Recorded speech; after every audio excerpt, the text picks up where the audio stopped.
Chapter 737. When a woman was pregnant, her emotions would inevitably become more sensitive. Li Yi did not feel any obvious difference from Rui, but that did not mean that he could be as carefree as usual. Usually, when it came to dealing with small emotions, he would still take it seriously. The old emperor had tacitly approved of his paternity leave and did not send any more workers over. Even the academy did not urge him. For Li Yi, not being able to see Chang's face was something to be happy about. Mississippi Lu had always been restless, but these days, she had a rare moment of peace. Perhaps it was because she was stimulated by Taoist Nun. She practiced martial arts every day and would drag him to practice from time to time. She said that she wanted to increase her combat experience. The increase in combat experience was not very obvious, but the pain in his butt became more obvious every time. Li Yi felt that she was taking revenge. Apart from being a human sandbag, Li Yi was not busy these days. Most of the time, he cooked, chatted with her, and read some books on prenatal and postnatal care. As for the other things, he left them to Fong to handle. One of them was to buy a house in the city. It was surrounded by beautiful mountains and rivers and was good for the physical and mental health. Although this place was not far from the capital, it was still outside the city. There were no good places to go around. It was inevitable that he would feel depressed if he stayed at home all the time. Li Yi planned to move there as soon as possible. At that time, it would be more convenient for him to do everything. His favorite place should be Hibiscus Garden, Zhujiang Garden, and a few other places with good feng shui. The environment was good, and most importantly, there were no people. However, this was not a good request. A county marquis occupied the royal garden. It would be strange if the civil and military officials did not go crazy. These days, he often saw the sloppy old man at home. Previously, he thought that the sloppy old man had been entrusted by his second granduncle to travel thousands of miles to the Qi kingdom. Now, it seemed that this was not the case. He saw through it but did not say it. With a Grand Master by his side, the safety factor immediately increased. He originally thought that he could use a pile of White Rabbit creamy candies to deal with him. Now, he even saved these things.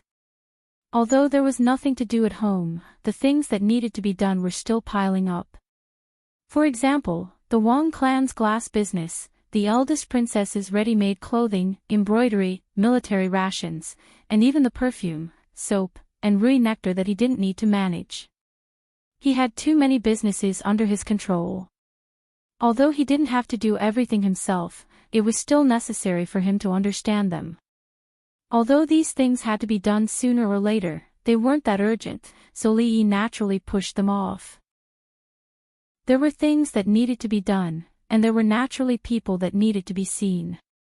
As the carriage passed through the capital once again, the sloppy old man finally understood when he saw the complicated expression that flashed across Li Yi's face.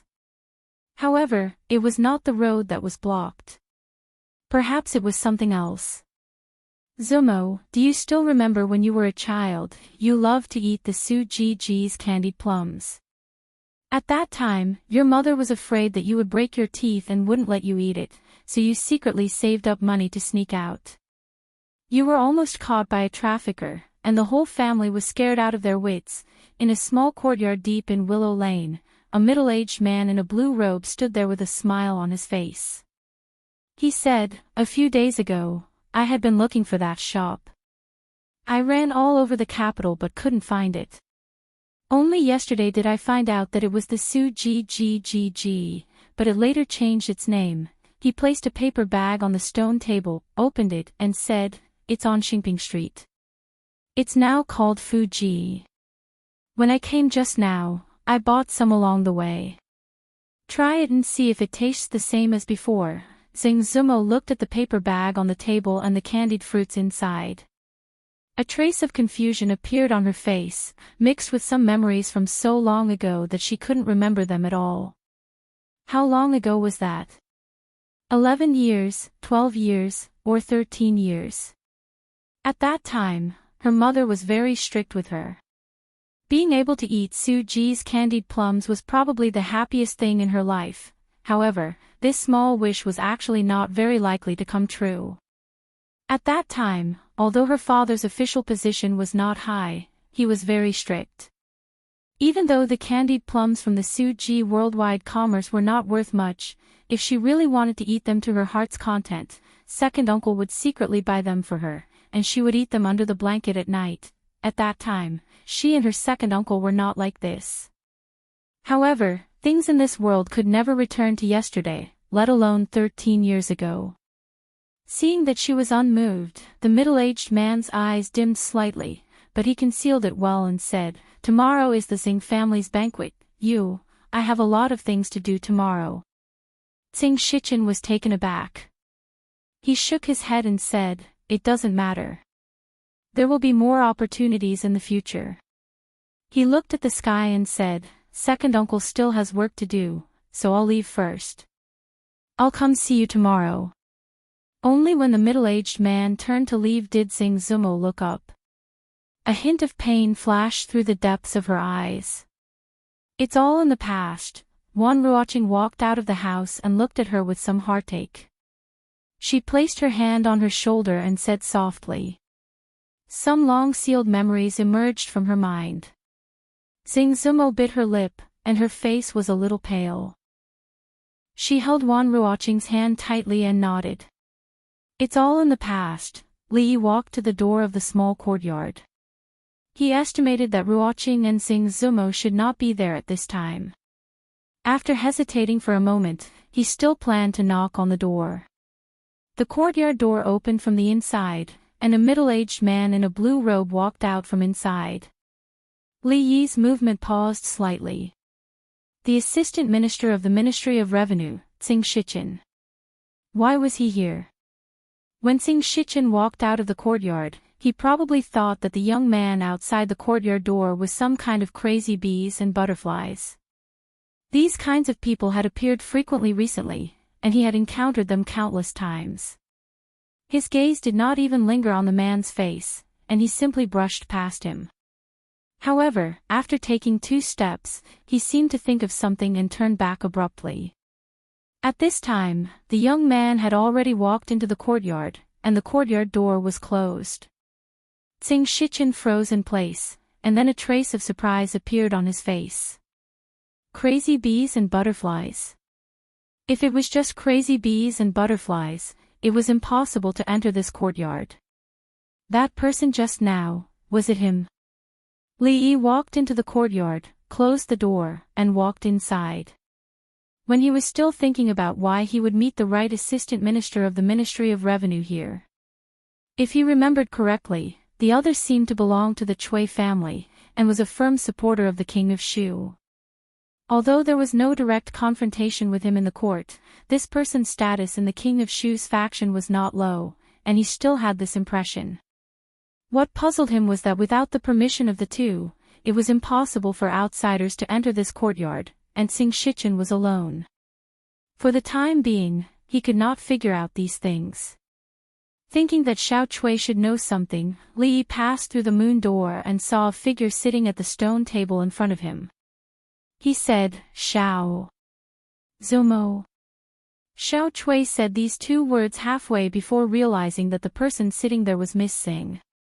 Her brain was a bit short-circuited, and she suddenly changed her words, sounding like Xiao Zumo. Xing Zumo and Wan Ruoqing raised their heads at the same time, and the atmosphere in the courtyard began to become a bit awkward. After Li Yi's footsteps stopped, he showed a smile that he thought was brilliant, and waved his hand, saying, "You are all here, what a coincidence." Chapter 738. When they looked up, the 2 women were startled for a moment. Then, joy quickly appeared on their faces. Xiao Cui had said that he had returned to the capital, but they had missed him a few days ago. In fact, they had not gone out these days. The joy on Xing Zumo's face was quickly concealed. Wan Ruoqing quickly took a few steps forward and then paused. Although she was excited, her voice turned into calmness. Xiao Chui said before that she thought you would come over in a few days. Li Yi nodded. Without any courtesy or awkwardness, he nodded and said, I've been delayed by some matters these few days. Wan Ruoqing looked at him and asked with a smile, how is Madame Li? Neither of them noticed that Xing Zumo's body trembled slightly when she heard this. She looked at Li Yi and then quickly looked away. She is fine. Li Yi looked back and asked, was the one who went out just now Assistant Minister Xing of the Ministry of Revenue? The security around Willow Alley was not low. However, all of this was on the premise that they did not disturb their daily lives. Those ignorant playboys or those with ulterior motives could not even get close to the gate. However, if they had their permission, no one would stop them. Wan Ruoqing nodded and then turned to look at Xing Zumo. Xing Zumo had already stood up and walked over. Looking at Li Yi, she said softly, I am sorry. Ha! Li Yi was startled, not knowing why she would suddenly say this. I was actually at home that day. Xing Zumo lowered her head. If it wasn't for me, this would not have happened.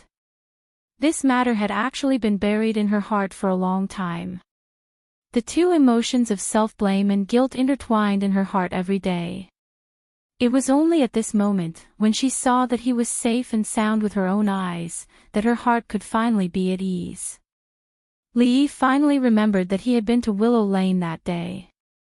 At that time, Xiao Zue said that Xing Zumo was not there. When he went back, he met the Taoist nun. At this moment, he smiled and waved his hand, as if he didn't care about this matter at all. He said, this has nothing to do with you. She originally planned it. If it wasn't that day, it could have been the second day, or the third day. Instead of asking why Xing Zumo asked Xiao Chui to lie that day, Li Yi looked at her and asked uncertainly, that Assistant Minister Xing. Xing Zumo whispered, it's my second uncle. Suddenly hearing this news, Li Yi was startled. He looked at her and asked, this. What is going on? He could feel Xing Zumo's emotions at this moment. After saying this, he immediately changed his words. If it's not convenient, it's not inconvenient. Xing Zumo shook her head. It's all in the past. She walked towards the door. I'm about to go to the shop. Let's talk on the way. Li Yi really didn't expect that she actually had such a story. More than a decade ago, the Xing family was not very prominent, but in the capital city, it was also regarded as a rich family. Of course, the Xing family at that time was not the Xing family now. Xing Zumo's father seemed to be a small official in the Ministry of Revenue.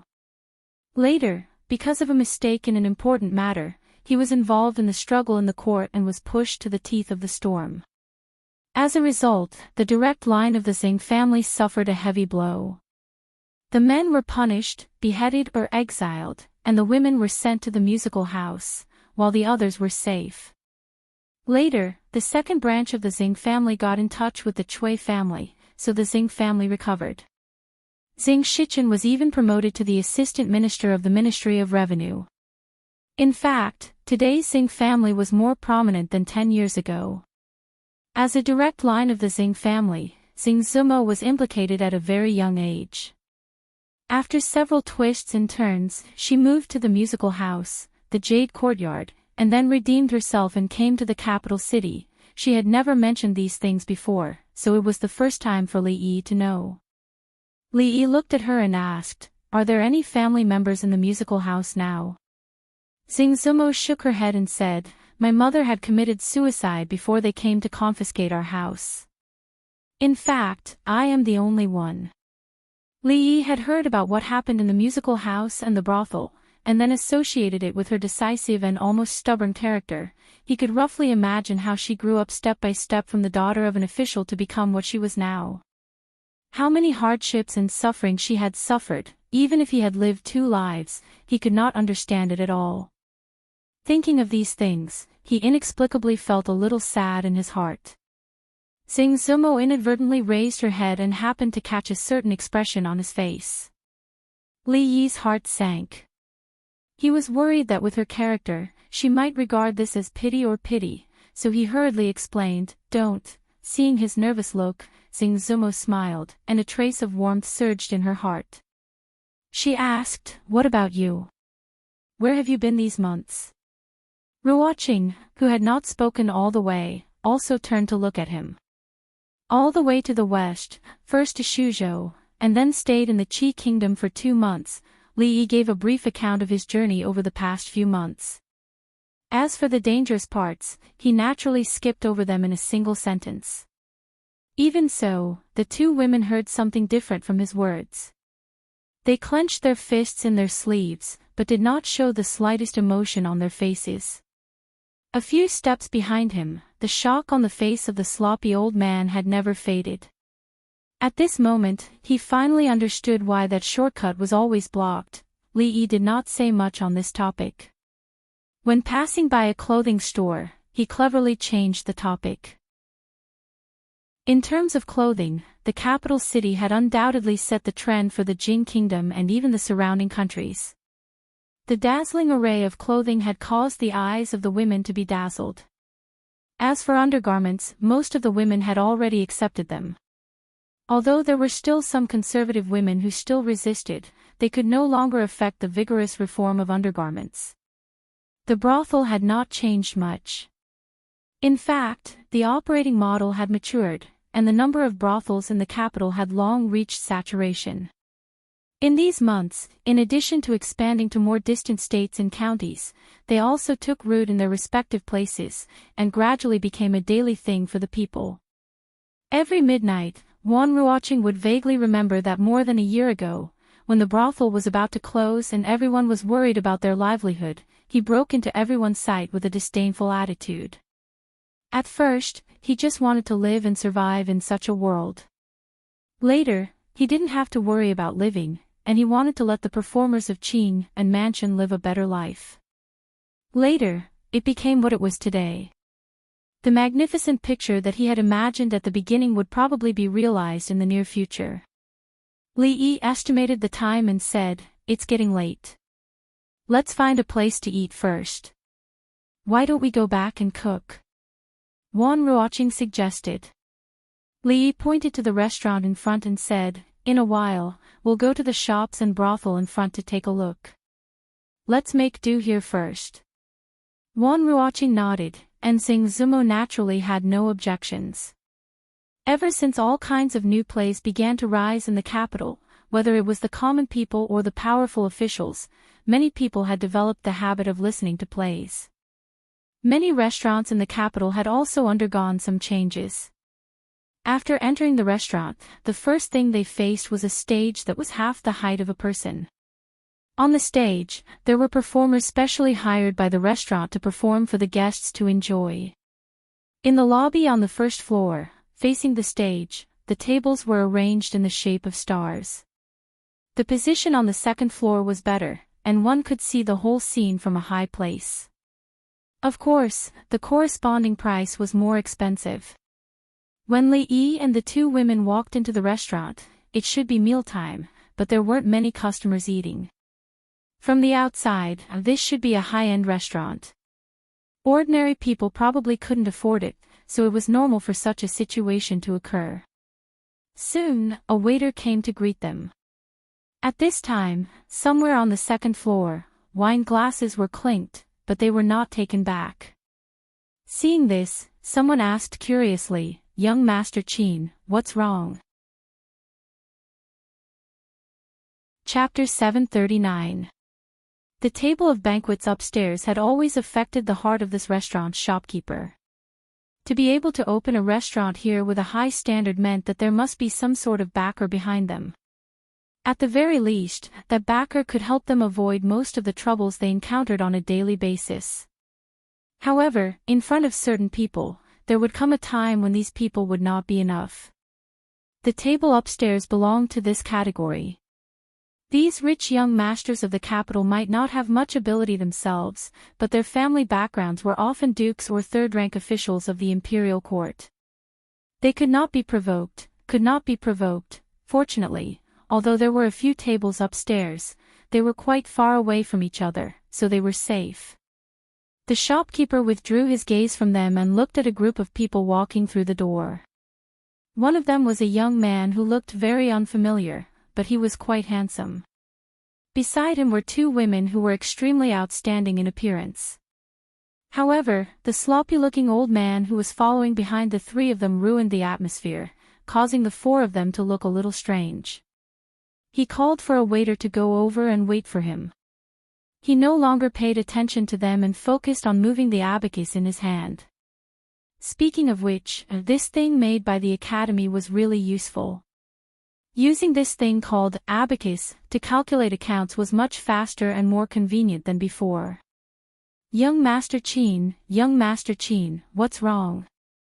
At a table on the second floor, the young man carefully asked again. Nothing. Chin finally withdrew his hand and drank the wine in his cup in one gulp. His expression was calm as if nothing had happened. The young man turned his head and looked down. His gaze swept past a certain place and he was slightly startled. Then, he withdrew his gaze and thought of a certain rumor about this young Duke Chin. His heart immediately understood. He looked down again, and his heart suddenly became lively. Young Master Chin, I'll take my leave for a moment. After another round of toasting, the young man stood up and said apologetically. Then, he turned and walked down the stairs. Chin Yu's gaze moved slightly. He glanced down but did not stop him. Wei Liangjun was the son of a newly appointed assistant minister in the Ministry of Rights. Although he was not directly under the Qin family, he had a deep relationship with the Qin family. Assistant Minister Wei had just been appointed, but in a short period of time, he had made many achievements. His reputation in the court was quite good, and he was a figure that the Qin family was pushing forward. Across from Qin Yu, Tsing Zijin glanced downwards. His face darkened and his facial expression twitched. That man and woman had left an indelible impression in his heart. However, hatred was just hatred. It didn't stop him from thinking that Wei Liangjun, who thought he was smart, was a complete idiot. In the past 5 months, a storm had been brewing in the capital. Some officials had been banished from the capital, but naturally, there were also some officials who had emerged and entered the center of power. The momentary glory made some idiots feel that they could do whatever they wanted in this place. However, he didn't care about how handsome Wei Liang was. Although he didn't want to see that person, he couldn't help but look down. Did that person finally come back? Qin Yu's expression was calm. He pretended to be courteous to the young masters around him who wanted to climb up to the Qin family. As he raised his head to drink, a trace of darkness emerged in the depths of his eyes. Li Yi was ordering dishes. Ordering dishes was actually a science. There were many people ordering how many dishes, how hot or cold, how much soup or dry. All of these were things that had to be paid attention to. In the future, there were even special training for this. But today, everyone here was on the same side, so there was no need to worry about this. Xiao Chui was a qualified intelligence agent. She had unintentionally revealed to him what dishes Xing Zumo and Wan Ruoqing liked to eat. As for the sloppy old man, it was enough for him as long as he had candy to eat. When he ordered the 7th dish, Wan Ruoqing said, "This is enough. There are only a few of us, so we can't eat so much." Li Yi ordered another dish and soup, and then he waved the waiter away. He didn't have to worry about wasting food. Since his martial arts had improved by leaps and bounds, his appetite had increased greatly. A mere 8 dishes and a soup was simply a piece of cake. Across from him, Miss Tseng seemed to have a lot on her mind. She didn't say a word, and occasionally she would be absent-minded. Li Yi guessed that it should have something to do with Assistant Minister Xing of the Ministry of Revenue. The fall of the Xing family 10 years ago seemed to be inextricably linked to him, so it was no wonder that Xing Zumo's mood was affected.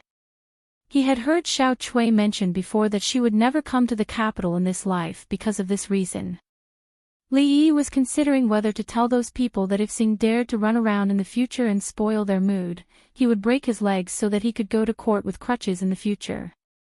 Wan Ruoqing didn't speak much of the truth, but as long as it was about the brothel or the shop, she would become talkative. Li Yi was not a qualified boss. These things were actually taken care of by her.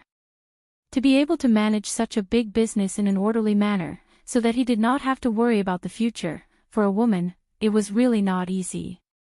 Such a woman should be very good at running a household. Just when Li Yi's mind was somewhat anchored, he suddenly heard a voice in his ear. "Ladies, are you interested in going up for a drink?" Of course, this sentence was not directed at him. When Li Yi looked over, he saw a strange man coming from behind, holding a wine glass in his hand. At this time, he was looking at Wan Ruoqing and speaking. There was always no lack of lascivious men around beautiful women. This kind of situation was very common in this era, not only in this era, but also in the future. Wan Ruoqing was originally talking to Li Yi with a smile on her face. She looked back and calmed down. She shook her head and said, "Sorry, we don't know you." "It doesn't matter. Don't you know me now?" The smile on the young man's face was even wider. He said with a smile, "I am Wei Junliang, and my father is the assistant minister of the Ministry of Rights." From the moment he walked over to the moment he said these words, he had not looked at Li Yi once. There was no need at all. After all, there were many spoiled brats in the capital, and there were many that he could not afford to offend. But before this, he had already done his homework. He was already familiar with those people's identities and appearances, but this young man in front of him was not included. Moreover, if he really was someone of status, how could he not have two decent guards by his side? As for the old man who looked like he was about to enter his coffin, he automatically ignored him. Assistant Minister of the Ministry of Rights. Li Yi thought about it and asked, "Isn't the Assistant Minister Chen Bo?" Xing Zumo glanced at him and said in a small voice, "A few months ago, the original Assistant Minister of the Ministry of Rights was removed from his position and imprisoned. The current Assistant Minister's surname is Wei." Li Yi shook his head and said, "The Assistant Minister of the Ministry of Rights, a fourth-rank official. How can he be changed so easily?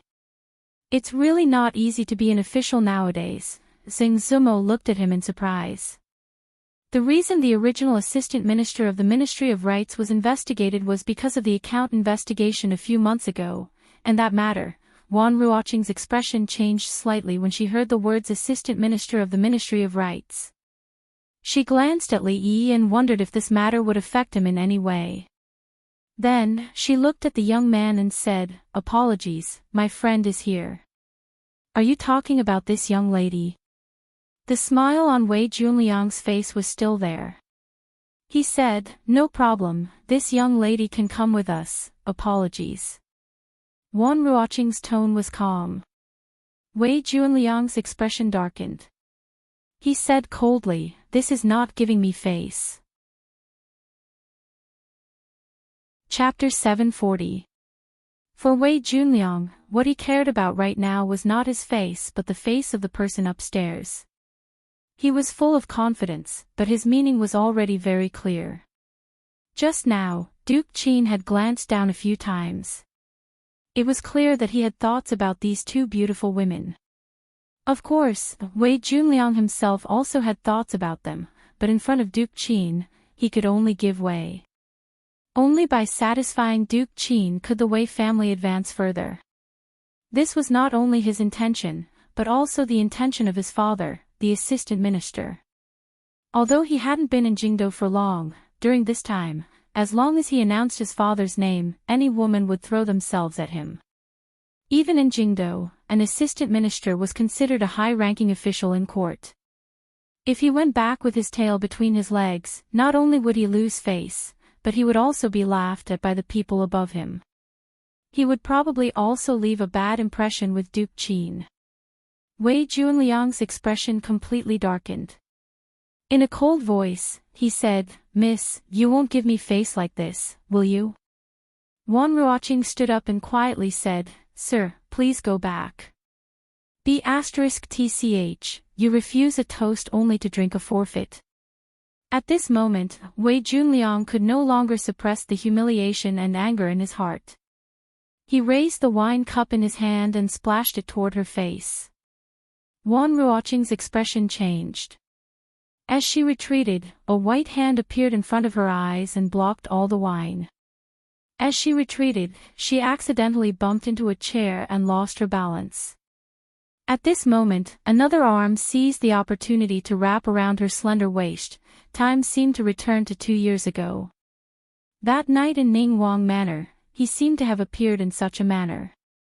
The pain from her calf seemed to disappear into thin air. When Li Yi turned around and asked her, "Are you all right?" she shook her head, and a faint blush rose to her face. To the side, Xing Zumo raised her head and glanced at him. Her gaze quickly moved away. Wei Junliang narrowed his eyes and looked at the young man who had appeared in front of him. He said in a cold tone, "A hero saving the damsel in distress." Although he had blocked the wine, Li Yi noticed that Wanruaching's clothes were still stained with a few drops of wine. He shook his hand to get rid of some of the wine and walked over. He wiped the back of his hand on the luxurious clothes of the son of the assistant minister of the Ministry of Rites. He said, "This girl's clothes are dirty. You have to pay for it. I am honest with you. 10,000 taels of silver. Remember to send it over before tomorrow. You should be able to easily find out where they live. Remember, 10,000 taels, not a penny less." Wei Junliang was stunned by his action.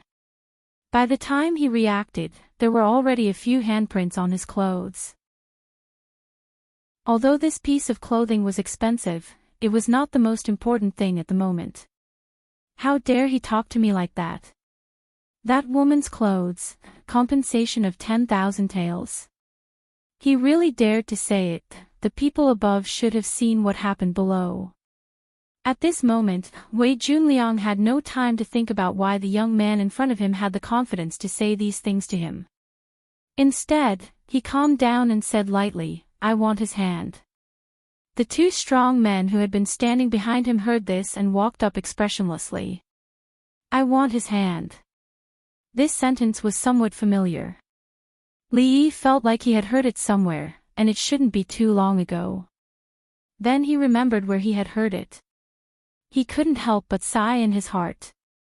These young people always wanted someone's hand. Although it was cool to say such things, if they couldn't do it, they would be suspected of being too pretentious. Doing things in a low-key manner, being a low-key person, there weren't many young people like him nowadays. In fact, when Wei Junliang came down, the shopkeeper of the restaurant had been watching from the side. He knew that the person in front of him was the son of the new assistant minister of the Ministry of Rites. He had just moved to the capital and was in the limelight. Even the people behind him couldn't afford to offend him. This kind of battle was something he really didn't want to participate in, but if there really was a big mess in this restaurant, then this would be the end of his career as a shopkeeper. However, as soon as he stepped forward, before he could even show a flattering smile, he was glared at by Wei Junliang coldly. He shivered and immediately retreated. Seeing the two people walk towards Li Yi, Wanruaching and Xing Zumo's expressions both changed. Although they knew that he seemed to know some martial arts, the two people in front of them seemed a bit imposing. The sloppy old man sat firmly in his seat. The big white rabbit was gone. He habitually tossed a broad bean into his mouth and said, "Don't panic, don't panic. It doesn't matter how many of these people come. You have to believe in your man." At this moment, he sighed in his heart and even felt a tinge of sourness. No matter where this brat was, there was no lack of beautiful women by his side, whether it was at home or outside, or even in the kingdom of Qi. That girl surnamed Lin must have some special feelings for him. To think that when he was young, Su Tian could be considered to be elegant and elegant, attracting the admiration of countless women. How could it be that at that time, he was only focused on martial arts? As he thought of this, a look of reminiscence appeared on his face. Being interrupted like this, the two women blushed at the same time. Xing Zumo turned back to glare at him and secretly spat. But at this moment, the sound of a heavy object falling to the ground could be heard. Looking back at the scene in front of them, both Wan Ruoqing and Xing Zumo were a bit stunned. The two men fell to the ground, each holding an arm. Bean-sized beads of sweat rolled down their foreheads. Wei Junliang's mouth was wide open and the shopkeeper's face was full of shock. Several of the diners who were paying attention to this table dropped their chopsticks to the ground. No matter how one looked at it, it was hard to tell that the two strong men did not even have the slightest ability to fight back in front of this frail-looking young man. When Li Yi walked over to Wei Junliang, the latter's expression had already changed a bit, but it was not obvious. He only said coldly, "No matter who you are, you can't bear the price for touching me." Li Yi smiled and reached out to tug at the corner of his mouth. He shook his head and said, "Young man, don't keep saying things like face and price all the time. That's not good." The scene before them was really quite dramatic. The two were about the same age. In fact, Wei Junliang looked a bit older. So when the young man put on the appearance of an elder and said those words to Wei Junliang as if he was reprimanding a junior, the scene was a bit out of control. At that moment, someone in the corner laughed. Even though the scene before them was beyond their expectations and they couldn't help but laugh, it also showed that this young man had a lot of scruples about the title of the Assistant Minister of the Ministry of Rights. After all, Wei Junliang was the son of the Assistant Minister of the Ministry of Rights. If he really treated him like how he treated the two guards and crippled one of his arms, things would be irreversible. Wei Junliang was naturally furious that his face was pulled in front of everyone. He wanted to say, "Who the F***ck are you?" but he didn't dare to. If he really angered this madman, it wouldn't be worth it if he got hurt. But after this, he had to vent his anger. This madman in front of him and the two women, they could not escape from his hands. This guy called Wei Junliang was very stubborn. When he pulled him, it was far from the feeling of Xiao Huan and Mississippi Liu. Li Yi let go of his hand and patted his shoulder. He said, "Remember to pay for the clothes. Don't forget." Then he said to the shopkeeper, "Please hurry the kitchen, the food is too slow." The shopkeeper was stunned on the spot. How could he still think of eating at a time like this? Did he really think that they could eat this meal in peace?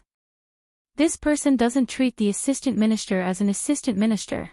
After saying that, Li Yi raised his head and looked at a certain place upstairs. He sighed softly with a complicated expression on his face. It was really a small world. When he looked away, a sharp glint appeared in his eyes. Some things, if done too much, will become meaningless. Chapter 741. Li Yi had not been idle at home for the past few days after his return. He cared very little about the matters of the court, such as the newly appointed assistant minister of the Ministry of Rights or the changes in other positions in the court. Compared to other matters, they seemed somewhat insignificant. The old emperor's health was deteriorating day by day, and the morning court had been stagnant for a long time. Other than a few major matters, most of the matters in the court were decided by the Minister of State, with the left and right prime ministers as the leaders. This system had been in place since the previous dynasty. The emperor could not personally govern in the short term, so it would not have too much of an impact on the running of the country. The matters of the court were only concerned with the general structure of the situation. Everything else was related to personal matters. Many things had happened in the capital in the past 5 months. Although the information was categorized and organized in an orderly manner, there was still a lot of information, so he only picked out the important ones. It included the two women being ambushed in the middle of the night and narrowly escaping. The death of Li Jianren, the son of the assistant minister of the Ministry of Works, was a major case that shook the entire capital, and there was still no conclusion. He still felt some lingering fear when he thought of this matter. If there was anything, it would be directed at him. He hated these people who schemed in the dark. If the so-called foppish young masters of the capital really lost their heads for a moment, they could mobilize a lot of power in a short period of time. It was fine if it happened once or twice, but not more than 3 times. How many times had this happened? Anyone who was kidnapped thousands of miles away when his wife was pregnant and could only return after a few months would feel a pent-up anger. This aura would not dissipate with time. These few peaceful days did not disperse the anger in his heart. Instead, he could not suppress his impulses. Li Yi raised his head and glanced at the sky, then walked over. Ruoqing pulled his arm and shook her head slightly. She whispered, "Don't be impulsive. I saw an acquaintance, so I went up to catch up. The dishes are here. Eat first, don't wait for me." Li Yi smiled and turned to pat her hand. He said, "I just want to tell them that I'm back." Li Yi looked at the slovenly old man and nodded slightly. He turned and walked up the stairs. I didn't expect that even the Vice Minister Gongzi would be ignored by others. Our young Master Wei is going to lose face this time. There are crouching tigers and hidden dragons in the capital. How long has it been since he arrived? It's good to take him down a peg, upstairs. Even those who were at the same table as Wei Junliang just now were not necessarily of the same mind as him. Although they all needed to curry favor with young Duke Qin, they were also secretly competing with each other. Seeing Wei Junliang's setback, they naturally couldn't help but tease him a little. However, as soon as they finished speaking, they noticed that Xing Zijian's expression had changed. As for young Duke Qin, his hand that was holding the wine cup stopped in mid-air, his expression slightly unnatural. The sound of footsteps could be heard as they went up the stairs one after another. The footsteps were short but powerful. In this quiet restaurant, they were exceptionally clear. They quickly turned their heads and saw the young man who had been downstairs a moment ago walking up the stairs. What is he doing? The people downstairs who saw this scene all revealed expressions of extreme shock on their faces. The person sitting upstairs was an even more hedonistic hedonist than Wei Junliang. The shopkeeper raised his head to take a look. He seemed to have thought of something and suddenly felt a little dizzy. It can't be. 5 months was not a long time, but it was not a short time either. From when Wei Junliang came downstairs until now, some of the people present seemed to have remembered some people or things that had almost been forgotten. Their faces were stunned and their hearts trembled. It can't be. They muttered to themselves in their hearts. At this moment, Wei Junliang had also come back to his senses. Seeing that the person had already walked up the stairs, he quickly followed and shouted, "What are you doing? Stop!" Under the astonished gazes of the restaurant customers, the contemplative gazes of the hedonists at the table, and the sound of Wei Junliang's hurried footsteps upstairs, Li Yi walked to the side of the table and to Qin Yu's side. "Is there a point?" He looked at Qin Yu with a calm expression, like an ancient well without ripples. Hearing this voice again after so many months, Xing Zijian had to admit that his heart uncontrollably tightened and his palms began to sweat slightly. Those unerasable memories and the continuing pain in a certain part of his body caused him to lower his head, not daring to meet the gaze of the person in front of him. Some of the other young people at the table seemed to have remembered something. Their faces paled and they all lowered their heads. When the others saw that this person actually spoke to young Duke Qin in this manner, they were mostly astonished but even more vigilant. They were not fools and naturally understood that at this time, it was not the time for them to interrupt. "What do you mean?" Qin Yu raised his wine cup, his expression indifferent as he gently took a sip. "I said." Li Yi's voice paused, "Is there a point?" When he said the last sentence, his voice was slightly raised. Slap. The slap was loud and clear, followed by the sound of porcelain breaking. The people at the table saw the young man slap young Duke Qin's face. The wine cup in young Duke Chen's hand flew out of his hand and a swollen handprint quickly appeared on his face. It was hard to describe what they were feeling at this moment. Madman, he really is a madman. Does he even know what he's doing? The moment the slap sounded, Tsing Zijian's body trembled slightly. How many times? How many times? The king of Shu, royal Prince Duanyang, young Duke Chen, if he was not wrong, this should be the third slap he had given to Qin Yu's face. Wei Junliang had already run up the stairs, wanting to go over and stop that madman. Then, his footsteps stopped. To be exact, one of his feet had already been raised but he did not know how to take a step forward. He maintained this posture with his mouth wide open and his expression dull. He was not the only one who was stunned. The customers on the second and first floor, as well as the restaurant manager, were also stunned. Everyone thought that when this young man faced the assistant minister of the Ministry of Rites, he chose to compromise and did not dare to do anything too extreme to Wei Junliang. However, now that he had slapped young Duke Chen's face, was he telling them that the son of a mere assistant minister of the Ministry of Rites was not qualified enough? The slovenly elder ate a broad bean and looked up in astonishment. He had to admit that this was the first time he saw this side of this boy. Wan Ruoqing and Xing Zumo's expressions changed at the same time. They stood up and quickly walked upstairs. One side of Qin Yu's face was already swollen and looked somewhat comical. He stood up and met Li Yi's gaze. His eyes were calm as he said, "This matter has nothing to do with me. The Qin family will not let this go."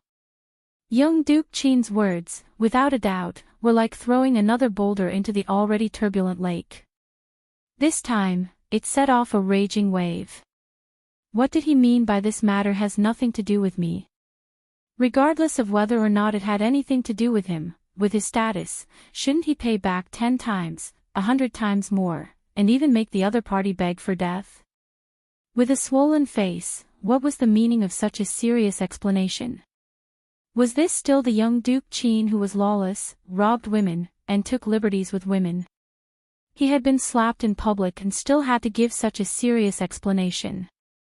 This was simply the role model for the capital's playboys.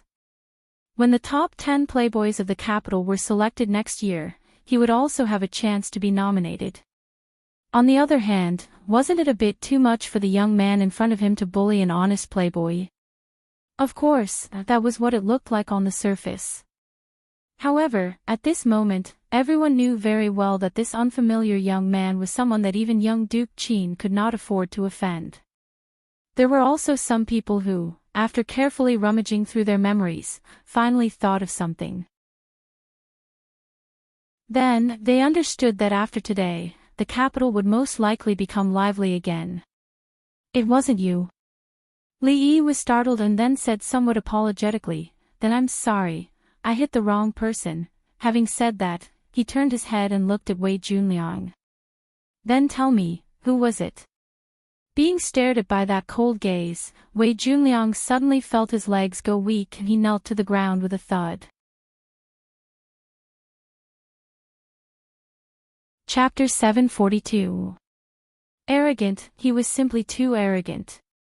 Among the younger generation of the capital, there wasn't a third person who dared to slap Duke Qin in front of everyone. The reason why it was the third was because there was one person who wasn't in the capital. However, there was only one person who could say, "Sorry, I got the wrong number," in such a nonchalant manner after the slap, and let the matter pass so easily. If Wei Junliang still didn't know that this unfamiliar young man in front of him was someone he couldn't afford to offend, including Duke Qin, then he would have lived the first half of his life in vain. However, while he understood, there were others who didn't. Arrogant, too arrogant. A 14 or 15-year-old youth slammed the table and stood up. He ordered the group of guards behind him, "What are you waiting for? Hurry up and bring him to the authorities." Immediately, 2 guards walked over from behind and looked around. When they saw that the guards of the other young masters hadn't made a move, they couldn't help but freeze on the spot and didn't dare to step forward. Wei Junliang's two guards were still lying on the floor. They didn't think they were stronger than those two. If they insisted on putting on a strong front, they might end up like them. Wang Yu. Someone beside him reminded him in a low voice. Just by looking at Duke Qin's reaction, they knew that today's matter was beyond their control. How could an unrelated person from a branch of the Wang family act like a big shot at this time? Wang Yu. Li Yi raised his brows and asked, which Wang family? The youth had a smug look on his face as he said loudly, Luochuan Wang family. Do you dare to offend the Luochuan Wang family? The Qin family only relied on Prime Minister Qin.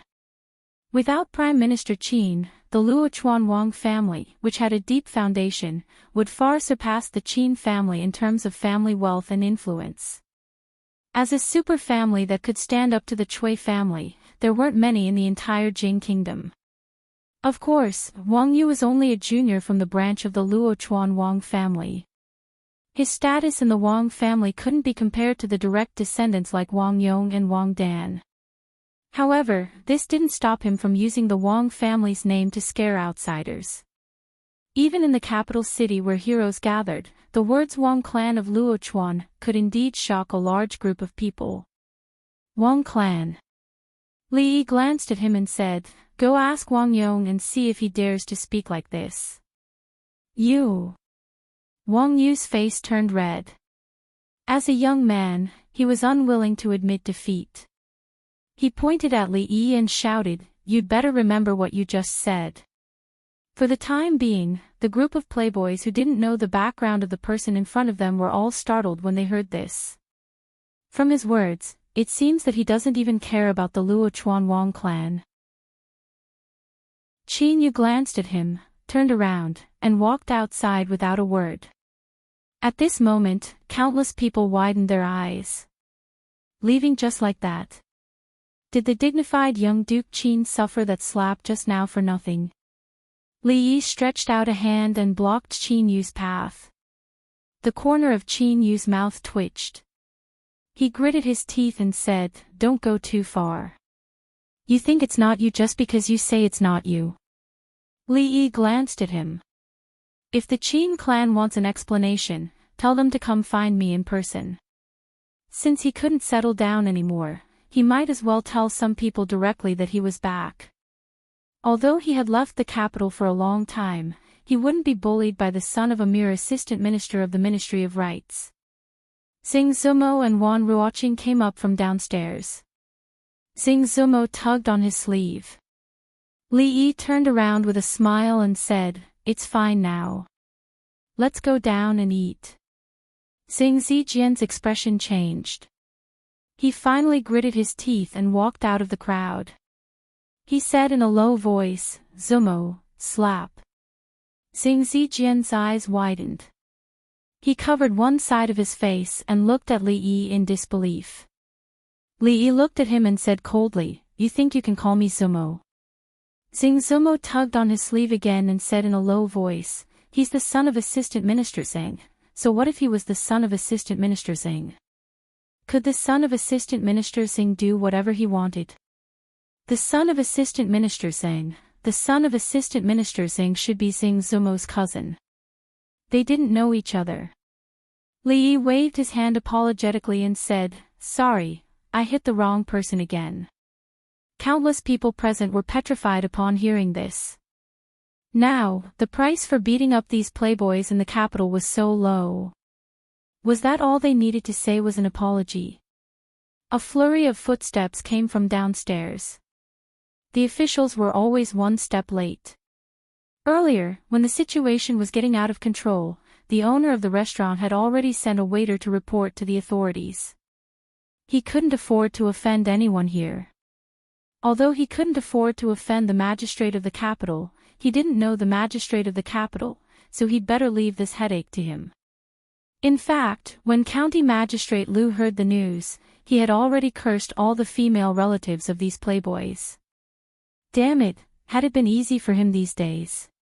He was classified as County Marquis Li's faction and was ostracized by the King of Shu's faction everywhere.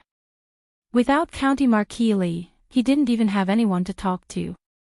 He had to deal with chores all day long.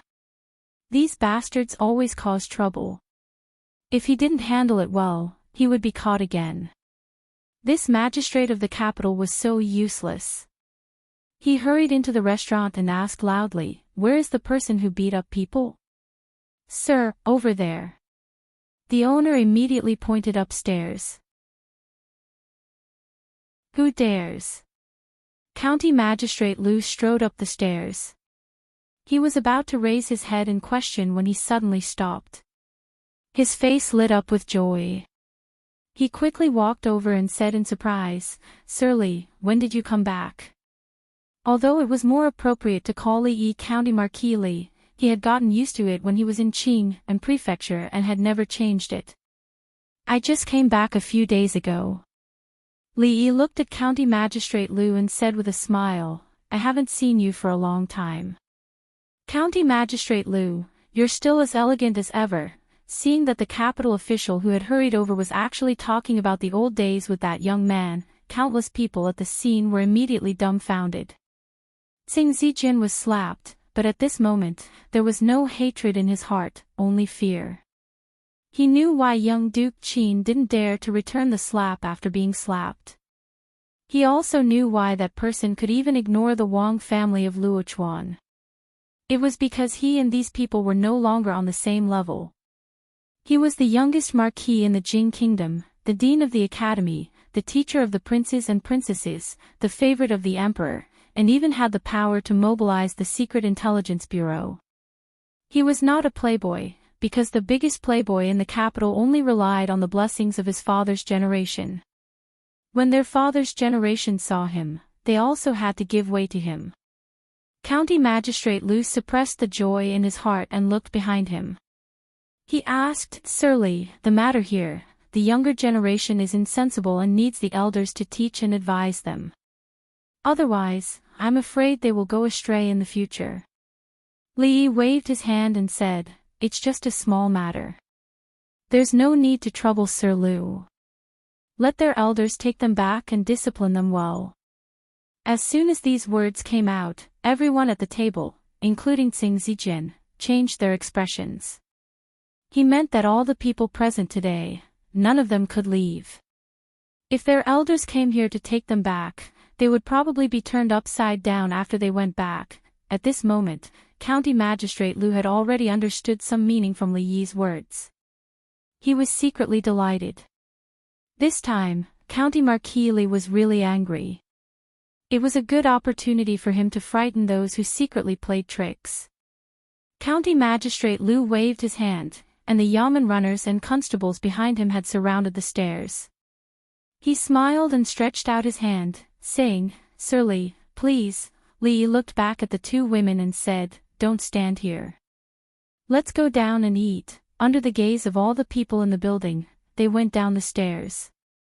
When passing by the shopkeeper, Li looked at him discontentedly and asked with a frown, "What's the matter?" "It's been so long, but not a single dish has been served." The shopkeeper shuddered all over and immediately said, "I'll go and urge them right away." Right away. After saying that, he ran to the kitchen. He had already made up his mind that if the chef couldn't cook those dishes in 15 minutes, no, in 15 minutes, he didn't need to come here tomorrow. Chapter 743. It turned out that it was necessary to urge the waiter when eating out. Soon after he urged the waiter began to serve the dishes one after another. "Come on, eat more fish to nourish your body. Eat more vegetables, too, so that the nutrition will be balanced. This dish tastes good. Try it." "County Magistrate Liu, have you eaten? Do you want to sit down and have some?" As a result, such a strange scene appeared in the restaurant. It was very quiet in the restaurant. The playboys were blocked upstairs, feeling nervous and panicked. The young man downstairs had already started to pick up food for the two girls from time to time, and did not forget to comment on them. This kind of strong contrast gave everyone quite a shock. Was he really so fearless? Although those playboys couldn't leave for the time being, their guards had been released, and they might have rushed back home to report this matter. Was that young man going to face the Qin family, the Wang family, the Xing family, and the Wei family alone, which was powerful enough to shake the capital? After such a thing happened, the diners on the first floor and the second floor were naturally not in the mood to eat anymore. Some people were worried that they would be affected by the matter, so they left in a hurry. Some people thought that the following scene might be even more exciting, and they wanted to stay and watch. Of course, from County Magistrate Lu's attitude and the young man's fearlessness in the face of such powerful people, many people had already guessed his identity. Yes, in the whole capital, who dared to disrespect Prime Minister Qin and the officials of King of Shu except County Marquis Li, who had been silent for a long time. After a long silence, when he reappeared in people's sight, it set off a monstrous wave again. In any case, there would be a big show today. Upstairs. Although one side of Qin Yu's face was swollen, he was quite calm, and he even sat down again, drinking and eating as if nothing had happened. However, his other hand, which was hidden in his sleeve, was clenched into a fist, with blue veins popping out, indicating that he was not as calm as he appeared to be. Xing Zijin covered one side of his face, and the fear in his heart was greater than anger. He came back. He finally came back. Li Jianren was dead, and after Chen Lisan was saved by the dung, he shut himself in his room and refused to see any guests. When Cui Shixin went out, he would always be accompanied by more than 10 guards. Obviously, he was scared out of his wits. All this had nothing to do with that person, because what he was best at was to kill others with a borrowed knife. Whenever he thought of being targeted by such a person, he would feel a chill in his heart. Thinking of this, he immediately looked at Wei Junliang with deep disgust. Wei Junliang walked over in a daze. He didn't dare to look at Qin Yu. He looked at the others and murmured, Who is he? Xing Zijin didn't answer, but the young man who spoke just now raised his eyebrows and said, No matter who he is, he's dead for sure this time. The Wang family will send someone over soon. I want to see how he'll explain to the Wang family then. Among the people present, many were descendants of rising officials, so they could not wait to get involved with the Qin family and the King of Shu. However, they did not expect that such a thing would happen with young Duke Qin around. Among the people present, many of them were descendants of new officials. Therefore, they couldn't wait to get involved with the Qin family and the King of Shu. However, they didn't expect that such a thing would happen with little Duke Qin around. Wei Junliang looked at the crowd and felt a little relieved. There were so many people, and there were so many families behind them. Who did he think he was? Even the Qin family would have to think twice before going against so many people at the same time. What's wrong? The food is not to your taste. Li Yi asked in surprise, looking at the two women who did not seem to be in high spirits. Xing Zumo glanced at him. She really could not find a second person who could still be in the mood to eat under such circumstances. She pointed upwards and asked, Is there really no problem over there? Li Yi looked up and waved his hand, saying, Don't worry, it's fine. He picked up another piece of tender fish and put it in her bowl, saying, Eat it quickly. It will get cold soon. Looking at the pile of fish in the bowl, and even the fish bones were picked out and put aside, Xing Zumo shook her head, but she was still worried. Wan Ruoqing did not speak again. Seeing that Li Yi did not care at all, she had already understood that he was not impulsive in this matter. As for the deeper reason, she did not care much. She only needed to know that as long as he was there, all the difficulties were not difficult. The sound of hurried footsteps coming from outside the door immediately affected the hearts of the people in the restaurant. A young man with a calm temperament walked in quickly. The first thing he saw was County Magistrate Lu sitting on the side. He frowned and asked, Lord Lu, what's going on? Before County Magistrate Lu could speak, someone had already shouted upstairs. The young man named Wang Yu leaned on the railing, waved his arms, and shouted, Big brother, I'm here." Wang Yong looked up and saw that the stairs had been surrounded by officials. He frowned again. County Magistrate Liu was worried about how to explain to the eldest son of the Wang family. On the other side, a faint voice came over. "Brother Wang, long time no see." Hearing that, Wang Yong was stunned at first, and then overjoyed. He turned his head and walked over quickly, asking, "Brotherly, you're back." Not to mention that the cooperation between the two families had brought great profits to the Wang family. The two families had advanced and retreated together. Even what his father said made him have to treat Li Yi specially. Originally, he heard that Wang Yu had caused trouble outside and was detained. For the sake of the Wang family's reputation, he came in person. He did not expect to meet Li Yi here, which was a pleasant surprise. Just by looking at Wang Yong's attitude, Li Yi knew that his family must have made a lot of money recently. Wang Yong simply moved a chair over and sat down next to Li Yi. He asked with a smile, "When did you come back?" Li Yi smiled and said, "Just a few days." From the moment Wang Yong stepped into the restaurant, he naturally became the focus of everyone's attention. The eldest son of the Wang family, the future head of the family, would eventually have to control that huge organization. His every move would be of great importance and would be watched by countless people. Originally, they thought that Wang Yong would definitely get back at the Wang family for being humiliated. In the capital or even the Jing kingdom, not to mention the royal family, there were only a handful of people of the same age who could be compared to him. However, his expression made everyone disappointed. Of course, there were more surprises. From the situation before them, it was obvious that the two of them knew each other. Furthermore, judging from Wang Yong's attitude, it could be said that he was extremely friendly. Even the fathers of those rich kids upstairs would not be able to make the future head of the Wang family humble himself like this.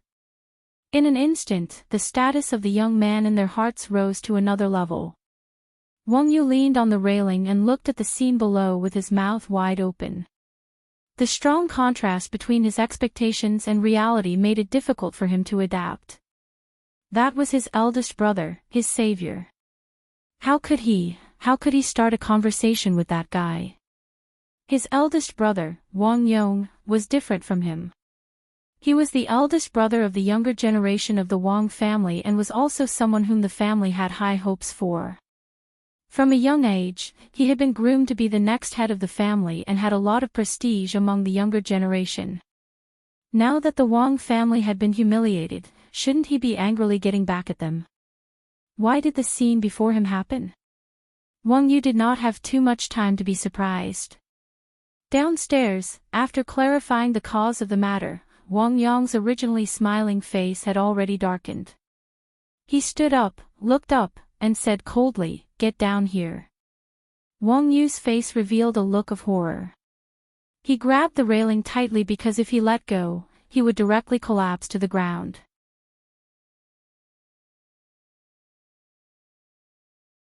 Chapter 744.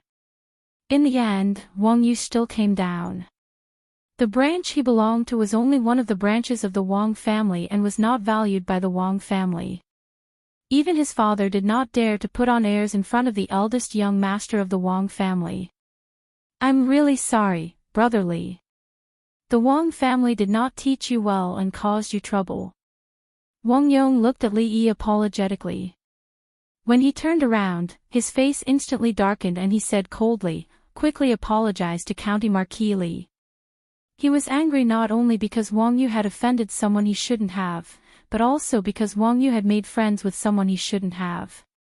This was something the Wang family could not allow. The young man named Wang Yu no longer looked arrogant. He lowered his head and said in a low voice, "County Marquis Li, I'm sorry. I was wrong." Hearing his soft voice, Wang Yong's face darkened and he said, louder, "Didn't you eat?" Wang Yu raised his head and looked at Li Yi. He said loudly, "I'm sorry, I was wrong." "Oh. Li Yi looked at him with a faint smile and asked, "Why don't you tell me where you were wrong?" Wang Yu was stunned and then he had an urge to cry. Yes, where did he go wrong? He just came to have a meal with his friend and did not offend anyone. Why was he blocked here? What did he do wrong? The young man still could not stand the grievance. As he thought about it, his eyes became a little moist. Wang Yong said apologetically, "I'm really sorry about what happened today. Brotherly, I will pay you a visit and apologize in 2 days." Wang Yong left with Wang Yu. Paying a visit and apologizing was only one reason. The cooperation between the Wang family and the Li family was more important. After not seeing each other for 5 months, he still had a lot of things to discuss with Li Yi. The people who stayed in the restaurant were a little disappointed. The future head of the Wang family had come personally, but nothing exciting had happened. It was really boring. However, Wang Yong's attitude towards that person had truly shocked them. The situation in the capital was very complicated. If the future head of the Wang family treated him so cautiously, they didn't know if he could still control the big shots that came one after another. Eat more vegetables. You should eat more too, maybe because the atmosphere was ruined. Ruoqing and Xing Zumo were very polite today. Li Yi had to keep putting food on their plates to ease the atmosphere. It was unlikely that Miss Xing would pick up food for him. Wan Ruoqing smiled as she picked up the food from a distance and placed it on his plate. After scanning the three for a long time, the sloppy old man took a big bite out of his drumstick and looked away, unable to bear to look at them any longer. In a carriage on the street, Yi of Yu and Xing Zumo, he couldn't bear. In the end, he could not help but raise his head and ask in a low voice, "Big brother, who is that person?" "Shut!" Wang Yong glanced at him and said, "I won't tell your father about what happened today, but if you still interact with those people in the future, don't blame the Wang family for being heartless." Yong to Wang's words. What happened today left a deep impression on him. He had never seen his usually gentle brother show such an expression. How could he not take his brother's words to heart? At the same time, that smiling face left an indelible impression in his heart. Outside the carriage, a sedan chair hurriedly passed by, heading for a restaurant. Assistant Minister Wei of the Ministry of Rights rushed into the restaurant and immediately saw the 2 guards of the Wei family holding their arms. His eyelids twitching, he walked over and asked, "Where's the young master?" Wei Junliang waved from above. Father, I'm here." When Wei Junliang ran down, the officials didn't stop him. Assistant Minister Wei looked at him and asked with a frown, "What's going on?" Wei Junliang stammered and didn't say a word. Even young Duke Qin didn't dare to resist when he was slapped. Even Wang Yong had to treat him with respect. As his father, no matter how he thought about it, he wasn't good enough. Assistant Minister Wei. County Magistrate Liu walked up and cupped his hands at the man. "Lord Liu." Assistant Minister Wei recognized him. He looked at him and asked, "What exactly is going on?" Li Yi tilted his head and glanced at him, saying, "You'll have to ask Assistant Minister Wei's son." "Who are you?" Assistant Minister Wei only heard that his son was detained by the officials and hurried over. He didn't know the specifics, so he looked at the young man who interrupted and asked with a frown. County Magistrate Liu stepped forward and said, "This is Marquis Li." Hearing this title, Assistant Minister Wei's heart skipped a beat, but he still asked, "Which Marquis Li?" "Marquis Chang and," County Magistrate Liu answered. This time, Assistant Minister Wei's heart completely sank. Marquis Chang and Li Yi. This name was really well known. The King of Shu and even Prime Minister Qin's faction had suffered great losses at his hands. It was impossible to estimate how much damage they had suffered. In the current imperial court, the 2 factions were opposing each other, and this Marquis Li was a key figure in the opposing faction. Even the Chen family behind him had to avoid him, let alone a mere assistant minister of the Ministry of Rights. Moreover, as the new assistant minister of the Ministry of Rights, he knew better than anyone how he got his position, especially after listening to County Magistrate Liu's story. Cold sweat began to drip uncontrollably from Assistant Minister Wei's forehead. It was already hard enough for him to have a conflict with this person, but what was even more frightening was that his side wasn't in the right. Assistant Minister Wei lowered his head and said solemnly, "It's all my fault for not teaching properly and offending Marquis Li. This official will take him back and discipline him properly." Li waved his hand and said nonchalantly, "It's fine. It's normal for young people to be impulsive. Assistant Minister Wei, there's no need to punish your son too much. It's better to guide him." Assistant Minister Wei froze for a moment and immediately nodded. Yes. I understand. Many thanks, Marquis Li." At this moment, he was extremely astonished. This Marquis Li was so reasonable and didn't seem as difficult to deal with as the rumors said. It seemed like he was very easy to talk to. "Let's not talk about the conflict for now." Li looked at him and said, "However, your son dirted my friend's clothes just now. I don't know, he should compensate." Assistant Minister Wei fiercely nodded and said, "This is how it should be. I will make him compensate for this young lady's clothes." If everyone was as reasonable as Assistant Minister Wei, it would save a lot of trouble. Li smiled and said, "Since it's like this, I won't say anything else. Assistant Minister Wei, don't forget to deliver 10,000 taels of silver to Willow Alley before tomorrow." "Of course." Assistant Minister Wei nodded and then froze for a moment. He asked with some uncertainty, "How much?" Even if the clothes were completely made of gold thread, they wouldn't be worth 10,000 taels of silver, right? I must have misheard. A trifling 10,000 taels. Sir Wei definitely won't take it to heart. Li waved his hand and said, "Then it's settled. Sir Wei can take your son away." He naturally wouldn't take 10,000 taels of silver to heart. It wasn't that the Wei clan couldn't take it out, but if he really did, he would probably have to pay for his coffin. At this moment, Assistant Minister Wei finally understood that this wasn't a matter of compensation. This was a warning and also a deterrent. If the Wei clan paid 10,000 taels of silver, then this matter would be settled. Otherwise, his position as the Assistant Minister of the Ministry of Rights would probably have to change. Assistant Minister Wei didn't doubt that the seemingly harmless young man just now had this kind of ability. He didn't know how he left the restaurant and walked on the street in a daze. At a certain moment, he was startled awake and hurriedly said, quick, to the Qin estate. "Father." Wei Junliang had just said one word when he was slapped across the face by Assistant Minister Wei, attracting the attention of all the pedestrians on the street. "Father, you hit me." Young Master Wei, who had never been treated like this before, covered his face and said in disbelief, "Isn't it just a county marquis? You are the Assistant Minister of the Ministry of Rights and have Uncle Qin behind you. Why are you afraid of him? How did I give birth to such an idiot like you?" Assistant Minister Wei fiercely glared at him and said through gritted teeth, "Do you know why the previous Assistant Minister of the Ministry of Rights was imprisoned?"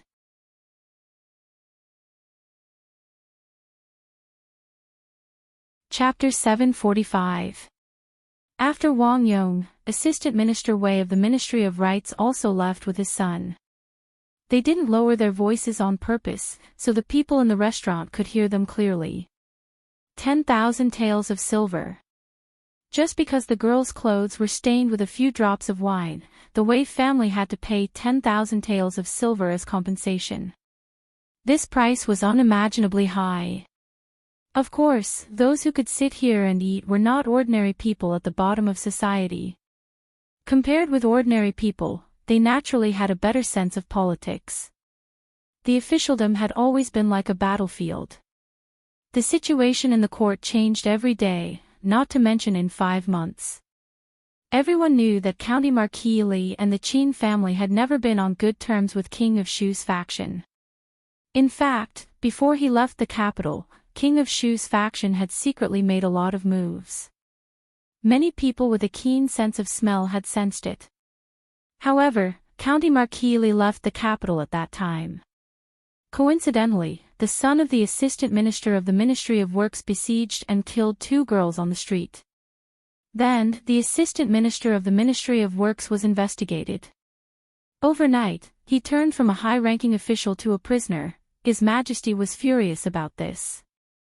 During that time, King of Shu's faction didn't dare to do anything out of line for fear of provoking the emperor again.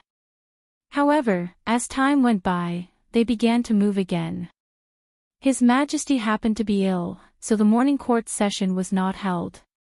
Except for important matters, everything else was handed over to the Minister of Rights to make decisions. As a result, they became more and more unscrupulous. However, County Marquis Li came back. Today's matter naturally couldn't be easily understood. This was a response and a demonstration. It could also be said that it was a declaration to those who were hiding behind the scenes. Thinking of all the things that happened 5 months ago, some people were secretly shocked. It seemed that there would be a big storm in the capital again. After the assistant minister of the Ministry of Rights, several powerful officials came one after another. Of course, they were the parents of the playboys upstairs. This meal wasn't peaceful at all. Li Yi was a little regretful. The good atmosphere had been ruined by these ignorant fellows. He knew some of these people, but he had never heard of some of their names. It seemed that a lot of things had happened in the capital in the past few months. He didn't have the mood to greet the others. After all, except for Wei Junliang, most of them were sitting quietly. He didn't want to extort them again. Without a good reason, he couldn't ask them for compensation. He couldn't just say that he didn't like them, right? This was too much. After warming up a little, he felt much better. He didn't want to deal with those people anymore. Therefore, he left those nobles and officials to County Magistrate Liu. Seeing that the 2 women stopped moving their chopsticks, Li Yi also put down his chopsticks and asked, "Are you full? If you are, let's go." Wan Ruoqing and Xing Zumo looked at each other and nodded. Li Yi looked back at County Magistrate Liu. "Mr. Liu, please take care of this. It's no trouble at all." County Magistrate Liu waved his hand again and again. If he was alone today, he naturally couldn't control such a situation. However, with County Marquis Li standing behind him, he didn't need to worry too much about the families of those people. As the 2 of them spoke, a few more people walked in from outside. Every time someone came in, a small commotion would erupt. "Who is this? I don't know him. Is there such a person in the circle of officials and nobles in the capital? You don't even recognize him. Isn't he the 5th master of the Qin clan?" After being enlightened by one person, everyone suddenly understood. The Qin manor was prosperous. Prime Minister Qin had 5 sons, and 3 of them were officials in the court. When the Qin clan was at its peak, the 2 of them held important positions in the Shangshu province and directly participated in the affairs of the court. Although the Qin clan's current power couldn't be compared to that time, it still couldn't be underestimated. The 4th master of the Qin clan was low-key. Although he didn't participate in court politics, he had a lot of influence in the business world. Only the 5th master of the Qin clan didn't have any talent, but in terms of fame, in the Qin clan, he was probably second only to the biggest playboy in the capital, young Duke Qin.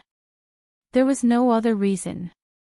2 years ago, a scandal broke out in the Qin clan that shook the entire capital, and it happened to 5th Master Qin. Young Duke Qin, who had always had a special fetish for married women, had unexpectedly set his sights on his own uncle one day. Taking advantage of his drunkenness, he forced himself on the concubine that 5th Master Qin had taken in. After 5th Master Qin bumped into him, he kicked him out of the room. The concubine couldn't bear the humiliation and committed suicide on the spot. At the time, this matter was very big and caused a huge uproar in the entire capital.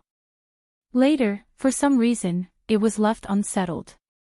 After that, young Duke Qin was still young Duke Qin, but Fifth Master Qin was no longer that Fifth Master Qin. His identity had become his humiliation. Because of his identity as Fifth Master Qin, everyone fawned over him on the surface but secretly mocked and disdained him. In the future, no matter how quickly the Qin clan soared, Fifth Master Qin would never be able to raise his head again. County Magistrate Liu went over to greet him. Li Yi's gaze briefly met with a brawny man behind the middle-aged man before quickly moving away. Xing Zumo and Wan Ruoqing stood up, but the latter's body swayed. If it weren't for Li Yi's timely support, she probably would have fallen to the ground. "What's wrong?" Li Yi asked with concern. Wan Ruoqing frowned slightly and said, "I think I bumped into something just now." When she was avoiding that man just now, her calf bumped into a table and chair. At that time, she was nervous and didn't feel anything.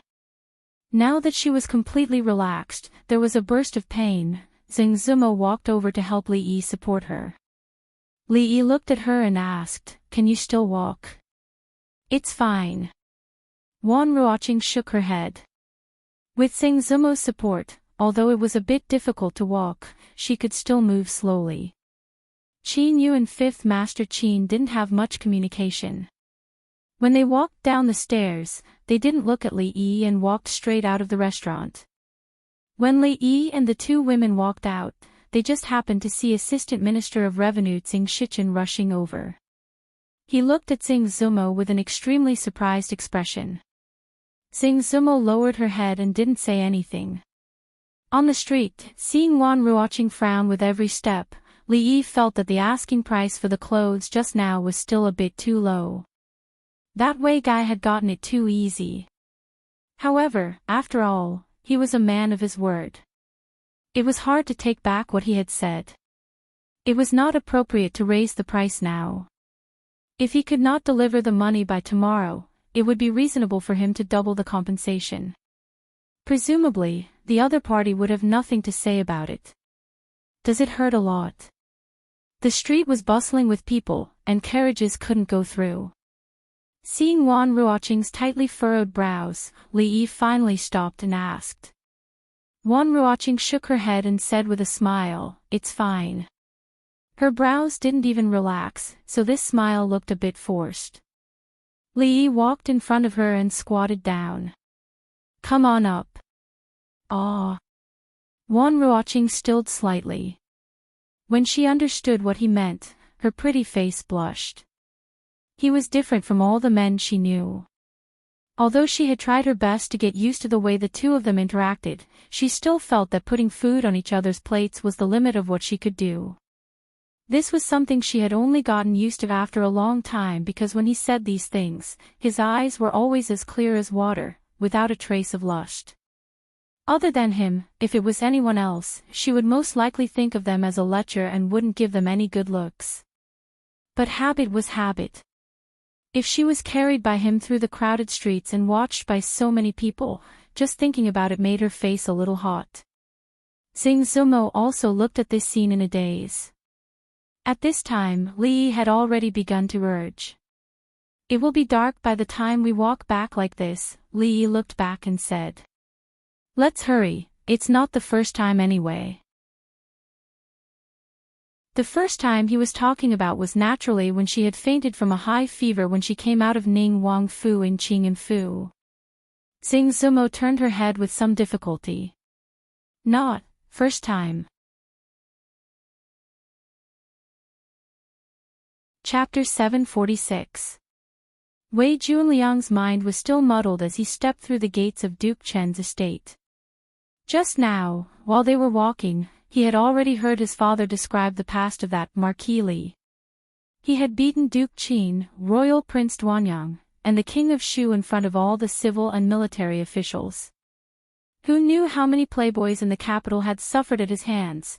Chen Lisan had locked himself in his home and refused to see anyone. Cui Shixin had become a frightened bird. Duke Qin had just been slapped, the King of Shu had been banished, and Royal Prince Duanyang had become a eunuch, and that Marquis Li was still safely staying in the capital. These were his past achievements. However, this was not all. His reputation was not built from fighting. He was also the head of the Mathematics Academy and the teacher of many princes and princesses. A few months ago, the vigorous investigation in the capital had been carried out by a student of the Mathematics Academy. The fall of the previous assistant minister of the Ministry of Rights, Chen Bo, was also during that investigation. It was because Chen Bo was imprisoned that his father had the opportunity to be pushed out of the spotlight by the Qin family. After some maneuvering in court, he was transferred from a place far away from the capital to here. From a certain perspective, he had gone from a playboy in a remote place to a playboy in the capital. Should he thank that person? But why did he still feel a little guilty? Wei Ji was the assistant minister of the Ministry of Rights. With the powerful support of the Qin family, with his current age, it was not impossible to take a small step forward before he retired. However, at this moment, he no longer dared to think about these things. The most important thing now was to solve the problem in front of him. Just as he stepped through the gates of the Qin family, Wei Ji looked at the gatekeeper and said somewhat impatiently, "Is the manager here?" "I have an urgent matter." The current manager of the Qin family was Qin Qing, but the manager that Wei Ji spoke of was the second master of the Qin family, Qin Chong. He naturally had his reasons. Qin Chong was his brother-in-law, so it would be more suitable for the two of them to communicate. "Miaoyu, I heard that the brothel has a new show these days. I heard that it is not bad. Do you want me to go with you some other day?" In a small garden behind the Qin residence, there were many artificial mountains and flowing water. Qin Chong walked to the pavilion and smiled at a white-haired lady. The white-haired woman looked at the water with a hint of worry hidden between her brows. When she turned her head, her brows relaxed. She shook her head and said, "Second brother is busy with work. I'll let Xiao accompany me for these things." Chen Chong shook his head and smiled. "I don't have much to do recently. Whenever you want to go, second brother will take a leave to accompany you." The white-haired woman didn't say anything else. As a dignified official, she stood outside the courtyard and looked at him with a smile on her face. A servant of the Qin manor walked over and pointed at a place not far away. He said respectfully, "Second master, Lord Wei of the Board of Rights is here." He knew about the relationship between Sir Wei and the second master, so he didn't stop him and brought him here. A hint of confusion appeared on Qin Chong's face as he asked, "The Bureau of Rights has been rather busy these past few days. How did you find the time to come here today?" Wei Ji revealed a dejected expression and said, "It's all because of this brat." When Wei Junliang saw Qin Chong, he only called him uncle, in a low voice before lowering his head and remaining silent. Qin Chong glanced back at the pavilion and pointed ahead. "Let's talk over there." "Second brother, there's no need." A gentle voice came from behind him. The white-haired woman had already walked out. After nodding slightly at Wei Ji, she looked at Qin Chong and said, "You can talk here. I'll go take a walk in the back." Saying this, she walked deeper into the garden with the two servant girls. Qin Chong nodded and then walked into the pavilion. "Speak. What exactly is the matter?" The Wei family could be considered to have some power in the capital. They wouldn't go so far as to seek out the Qin family just because a junior had caused trouble. Wei Ji sighed and said, "Today, Liang was eating in a restaurant. Because of a woman, he got into a conflict with someone. You want the Wei family to pay 10,000 taels of silver for a mere piece of clothing?" After hearing this, Qin Chong didn't get angry. Instead, he smiled and asked, "I'd like to know, in the capital, who would be so bold?" "The Marquis of Chang'an County, Li Yi," Wei Ji said gravely as he looked at him. The smile on Qin Chong's face froze. His gaze was like lightning as he looked at Wei Ji and asked word by word, "Who, did you say?" "The Marquis of Chang'an County, Li Yi," Wei Ji repeated. Qin Chong's face darkened. He looked at Wei Junliang and asked, "Speak. What exactly happened? Don't leave out a single word." Hearing this icy voice, Wei Junliang shivered. When he spoke again, his voice was trembling and tears were about to fall. "I and young Duke Qin."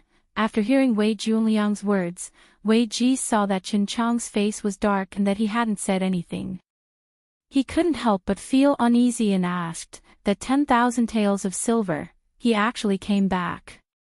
Chen Chong clenched his fists and muttered, "What does this mean? A warning?" Chen Chang's expression became calm again. At a certain moment, he turned his head to look at Wei Ji and said, "That 10,000 taels of silver, just think of it as buying a lesson." Hearing this, Wei Junliang's expression immediately changed. Because Wei Ji was already mentally prepared, he only revealed a bitter expression and didn't speak. "When did he say?" "Before tomorrow." Chen Chong waved his hand and said, "Go back and prepare before the sky darkens."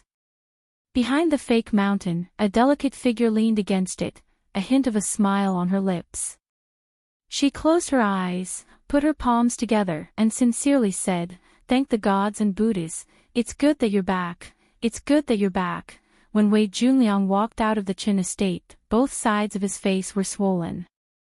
In the end, he still ended up in the same state as Duke Qin, except that the former had been beaten by the Marquis of Li Yi, while he had been beaten by his own father.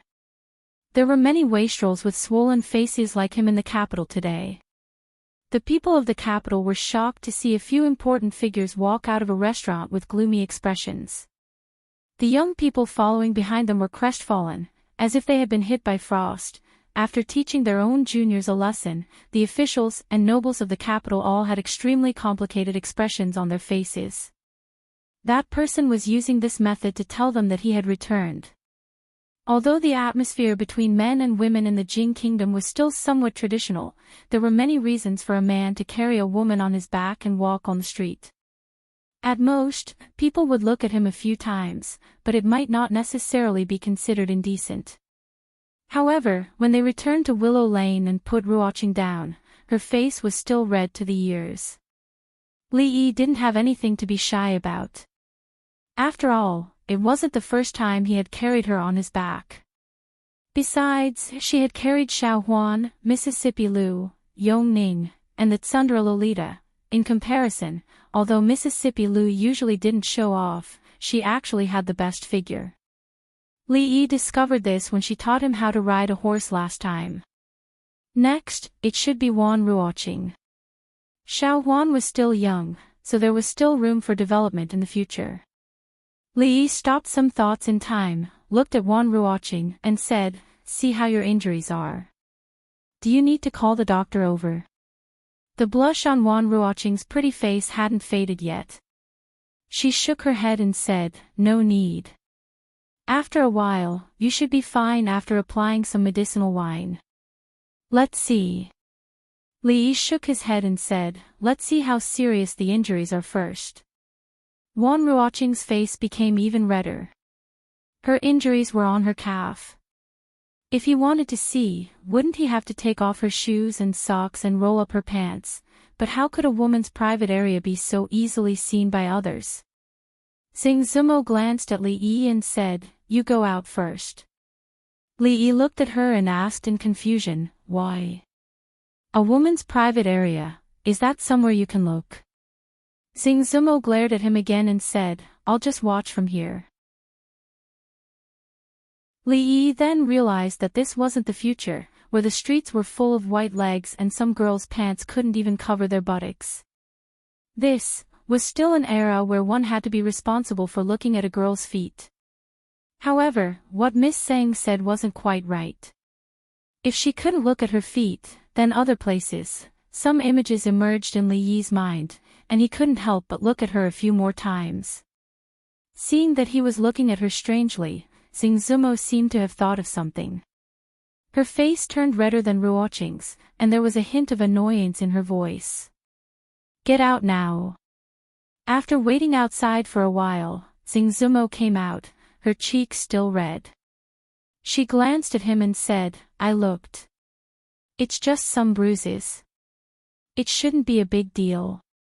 Lee nodded and said, I'll have someone bring some medicine for bruises later. There were many good things from the palace at home, which should be better than those sold in the medicine shop. Sing Zumo didn't speak and didn't look at him. The atmosphere began to become a bit awkward. Lee looked at the sky. It was time to go back to cook. He looked back at her and said, if there's nothing else, I'll go back first. Sing Zumo waved her hand. Go. Lee thought about it, turned around, opened his arms, and said with a smile, we haven't seen each other for a long time. Won't you give me a warm hug? Bah, lecher. Sing Zumo looked at the faint smile on his face and glanced at him. She snorted and turned to walk into the room. Lee smiled and shook his head. However, when he turned his head, an imperceptible disappointment appeared in his eyes. Hey, stop. He heard the voice behind him and turned around. A warm and fragrant body pressed against him. Sing Zumo's body left immediately, leaving behind a fragrance that didn't belong to any of the perfume from Rui Workshop lingering in his nose. Lee looked at her and murmured, I did hug, but it wasn't warm enough. Bah, lecher, shameless. Sing Zumo took a few steps back, her face even redder than before. Lee smiled, turned around, and walked out the door, waving his hand casually behind him. See you tomorrow. Sing Zumo watched his figure go away before withdrawing her gaze. She said in a daze, see you, tomorrow.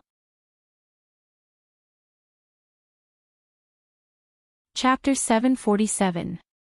When Sing Zumo turned and walked into the room, there was a faint smile on her lips. Wan Ruoqing put on her clothes, got out of bed, and asked, he left. Sing Zumo nodded and walked over to help her up. She said softly, stay at home and rest for the next 2 days. Don't move around. Wan Ruoqing smiled and said, I'm not that delicate. It's just a knock. It won't hurt after a while. There are still things at the brothel that cannot be delayed. You should rest well. I'll go to the brothel. A teasing smile appeared on Sing Zumo's face. Sister Ruoqing, it doesn't hurt anymore, but I'm afraid someone else will. What are you talking about? Wan Ruoqing's face, which had already returned to normal, turned red again. Sing Zumo blinked her bright eyes and asked in a gossipy tone, you just said it wasn't the first time. What happened? Wan Ruoqing shook her head and said, I told you before, it was at Qing Han Fu. That night at Ning Wang Fu, after I fainted that day, I was carried back by him. Sing Zumo finally remembered something. But at that time, a certain person was still a lecher in her heart. She only cared about Wan Ruoqing's physical condition. She blinked her eyes and asked again, is it really just like that? What else can it be? Wan Ruoqing glanced at her and asked, is there going to be a warm hug? Sing Zumo's face instantly became as red as blood. After coming back to her senses, she looked at her with some panic and embarrassment. Well, you dare to make fun of me. In embarrassment and anger, she reached out to tickle Ruoqing, but she didn't forget to divert some attention to avoid where Ruoqing was hurt. The two often played this kind of game. Usually, there were only them, Xiao Chui, and Xiao Zhu in the small courtyard, so they didn't have to avoid anything. Wan Ruoqing couldn't move freely today, so she was naturally at a disadvantage. After a round of confrontation, she was soon ridden by Sing Zumo. Panting slightly, she said with a smile, stop messing around. Sing Zumo pressed her down with one hand and put the other hand on her lower abdomen.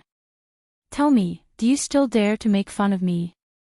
After the fight just now, both of their clothes were a bit messy.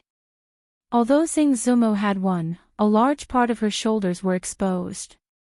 It was as if she had taken off Ruoqing's toenails, revealing her smooth and jade-like feet. She had tickled Ruoqing just like that. At this moment, the posture of the two was really charming. It was as if Ruoqing was lying on her back on the bed, and Sing Zumo was riding on her waist. It was very much like a legendary posture. Li Yi walked in from outside and was slightly startled when he saw this scene. His gaze swept over the two of them and his throat moved involuntarily. After a long time, he said, "I just want to ask, do you still have osmanthus cake?" The expressions of the two women on the bed froze at the same time. "If not, then forget it. I'll ask again tomorrow." "You guys continue." Li Yi turned around and strode out the door. He grabbed a pillow that flew out from inside and gently threw it back. It's not right to throw things around. It's not good to hit too many people.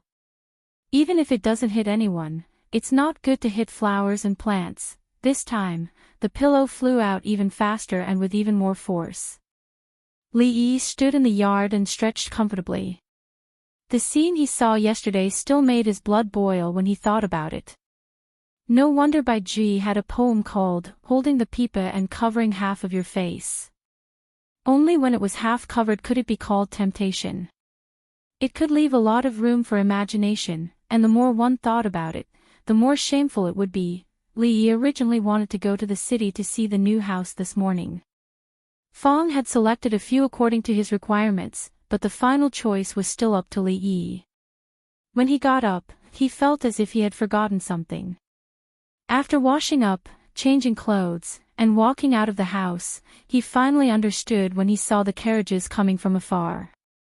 He was afraid that today would not be peaceful. County Marquis Li has returned to the capital. Congratulations.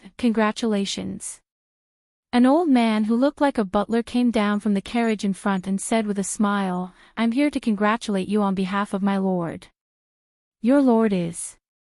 "The Minister of Revenue." "Oh, it's Lord Qin."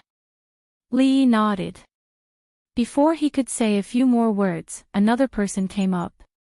"Deputy Minister Ma." Li Yi cupped his hands. Li Yi knew this person.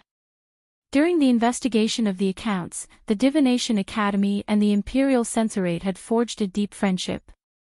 Deputy Minister Ma was the second in the Imperial Censorate, and this time he came in person. Deputy Minister Ma smiled and said, "I'm very happy to hear that County Marquis Li has returned to the capital. I've prepared a small gift to show my respect. Please come in." The servants of the Li family had already come out and moved the things from the horse into the house.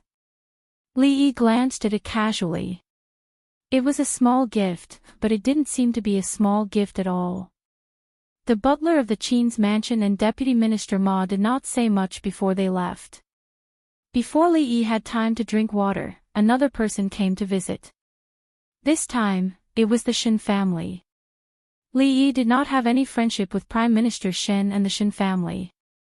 Last time when the Liuli Glaze exhibition was held in the palace, the Shen family stood up and spoke for him. Although he did not know why they came to join in the fun, he could not neglect them. However, this was only the beginning. Li Yi admitted that he had many enemies in the capital, but he also had many friends. This matter involved many factions in the imperial court and the struggle for interests. It was not something that could be explained clearly in a few words. He had some friendship with the Minister of Revenue and the Imperial Censorate. It was not surprising that the Wang family came. Of course, there was no need to mention the family of generals. Even the Shen family, thinking about it, it made sense. He had actually mentally prepared for these things the day before. However, when some officials and nobles he had never even seen before also came to offer gifts, he was truly surprised. Among these people, some were the parents of students in the academy and had a reason to visit. However, there were also some who had no relationship at all. The old woman of the Li family stood by his side. Seeing his confused expression, she patted his hand and said with a smile, "To be able to become a duke at your age is the first in decades. This is not strange at all. Ever since the founding of the country, unless there had been great achievements in expanding territory and benefiting thousands of years, the nobility had not been increased. Only some old officials who had toiled for the country their entire lives or fierce generals who had fought their entire lives would receive a small nobility before they died to protect their descendants. To be able to go from a commoner to repeatedly receiving the emperor's favor and become a duke in a short 2 or 3 years was an inconceivable matter. He was still very young and still had limitless potential. Given the emperor's high regard for him, who knew how far he could go in the future? It was better to make friends than to make enemies. In just one morning, the house's empty storage room was filled to the brim with gifts. Even so, there was still an unending stream of carriages coming in from outside, so much so that the servants of the Li family were somewhat overwhelmed. At this moment, Li Yi suddenly felt that there was no meaning in working so hard to expand his business. If he needed money, he would disappear for a few months. If he disappeared a few times a year, wouldn't he be able to become rich by accepting gifts?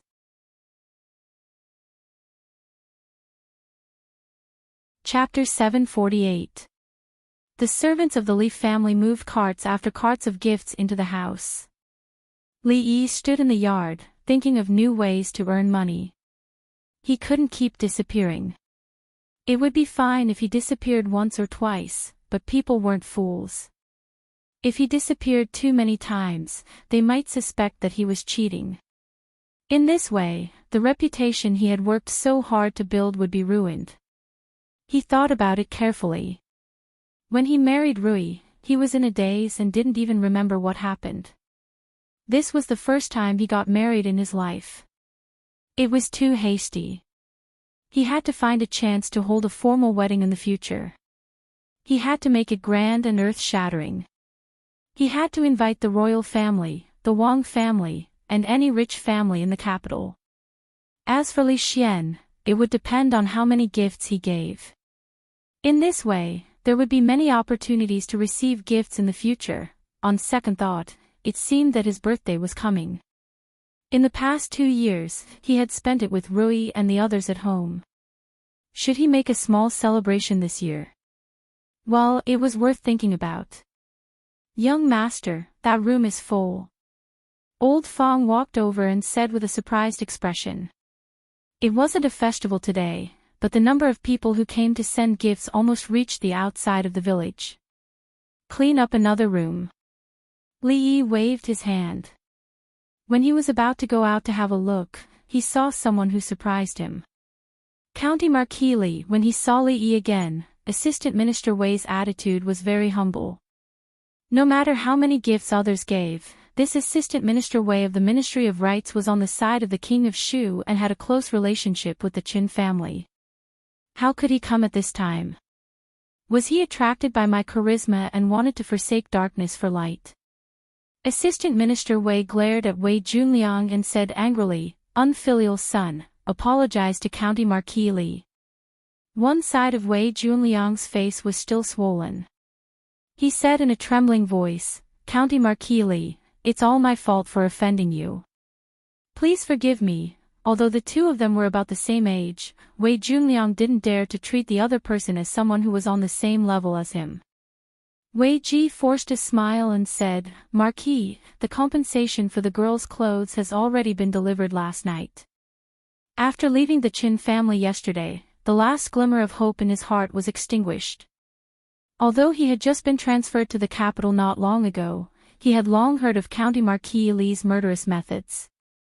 If they were targeted by him, even if he had the Qin family behind him, they could forget about having a good ending. Li Yi smiled and said, "Sir Wei is truly trustworthy." Wei Ji nodded repeatedly. Of course. Seeing the two of them still standing there, Li Yi probed, "Does Sir Wei want to go in and have a cup of tea?" Of course, the meaning of this sentence was not to invite them in for tea. To be precise, it should be, "Why are you still here? Do you want me to invite you in for a cup of tea?" Wei Ji was a shrewd old man and his ability to read people's thoughts and body language was also first-rate. Naturally, he could understand what he was trying to say. "County Marquis Li is busy, we'll go back first." Sir, you're back. A young man walked in from outside and looked at Li Yi with a happy expression. Then, he looked back and asked in confusion, Sir, is that the Assistant Minister of the Ministry of Rights, Wei Ji? Li Yi patted Lu Yizhong's shoulder and said with a smile, You're already the Assistant Minister of the Ministry of Rights, don't call me sir. Lu Yizhong smiled and did not agree or refute. Some habits could not be changed in a short period of time. Moreover, he did not intend to change them. Isn't Wei Ji from the Qin family? A trace of doubt appeared on Lu Yizhong's face and he asked, Why is he here? Wei Ji patted his buttocks and left. Only now did Li Yi realize that this guy had only brought his son today. Visiting without giving a gift, how rude. I don't know. Hearing Lu Yizhong's words, he shook his head and said, I heard that Assistant Minister Wei spent 10,000 taels of silver to buy a piece of clothing. How extravagant. He's just a small assistant minister. His entire life's salary can't even add up to that much. I don't know where that money came from. When you go down, you have to be more careful. Corruption is not allowed. Lu Yizhong's status in the Secret Intelligence Bureau was not low. The Secret Intelligence Bureau was a sharp sword hanging above the heads of the officials. It was used to supervise and warn them. Fighting corruption was also one of their duties. Lu Yizhong was startled for a moment before nodding and saying, This subordinate will remember. Originally, he had planned to go out early today to look at the residence and then inspect the shops and fences. Looking at the situation outside, this plan would probably have to be put on hold for the time being. He would have to wait until the afternoon to see what the situation was like. I heard that you slapped Qin Yu again in the restaurant yesterday. That was really satisfying. It's a pity that I wasn't there. Li Xian strode in with a regretful expression on his face. His personality was that of a bystander. He could even kick the king of Shu twice. He had even beaten up Qin Yu once before. What kind of sin did young Duke Qin commit? As the saying goes, those who do too much evil will bring about their own destruction. He always liked to steal other people's wives. Every time he went out, he would either be slapped or seriously injured. This was retribution. After establishing the Academy of Sciences, Li Xian became a true scientific maniac. He couldn't usually see the heir's wife since she was in the palace. He could only vent all his energy on research. Li Xian didn't come alone. His brother-in-law, Wang Yong, followed behind him. He stepped forward and said to Li Yi apologetically, I'm really sorry. I have already punished Wang Yu for what happened yesterday. I hope Brother Li doesn't take it to heart. How could I? If a child is disobedient, I can just hang him up and give him a beating. Li Yi wasn't someone who liked to hold grudges. He waved his hand to show that he didn't care. Let's talk inside. Wang Yong probably came to discuss matters related to cooperation with him. As a friendly business partner, his attitude towards him was naturally better. After the tea was served, Wang Yong only took a sip and went straight to the point. He described in detail to Li Yi about the matters related to the colored glass business in the past few months. A few months ago, when Li Yi left the capital, it happened to be the day when the Wang family's colored glass bazaar ended. The number of colored glass sold at the bazaar was carefully planned to not only meet the needs of the rich in the capital, but also not appear to be common and cause the price to fall. The royal family, the Wang family, and the Li family made a lot of money in those days. After that, in order to ensure continuous profits, except for the occasional small amount of colored glass sold by the Wang family around the capital, there were no more large-scale sales of colored glass. Waves of foreign merchants walked out of the capital, leaving their footprints all over the Jing kingdom. They walked out of the Jing kingdom and went to the world, so that the light of the rising sun could shine further. I don't know what channel the Cui family has used, but they have also accumulated a lot of colored glass in their hands. Wang Yong frowned slightly and said, although they haven't been released for the time being, I heard that the Chui family will hold a colored glass appreciation conference in the capital in a few days. This is not good news for us. Li Yi certainly knew how the Chui family got their colored glass, and he had been paying attention to the news from the Chui family. However, he did not know that the Chui family was also going to hold a colored glass appreciation conference. It seemed that even if there was an intelligent system, sometimes it was not as well informed as these century-old clans. The Chui family actually had a lot of businesses under their name, and they were involved in a wide range of fields. The Li family almost had an absolute monopoly on the business of perfume and spirits, but there were not too many secrets in the area of ready-made clothing or weaving. There were countless imitators, and the Chui family was the largest imitator. Even if the quality and reputation of the imitators were not comparable, it would still more or less affect the business of the Chui family. Miss Singh also complained to him yesterday that these imitators with bad intentions used inferior materials at low prices and had a very bad reputation among the customers, affecting the entire ready-made clothing circle. It seemed that during the days when he was not in the capital, the Chui family was jumping around quite happily. Colored Glass Appreciation Conference.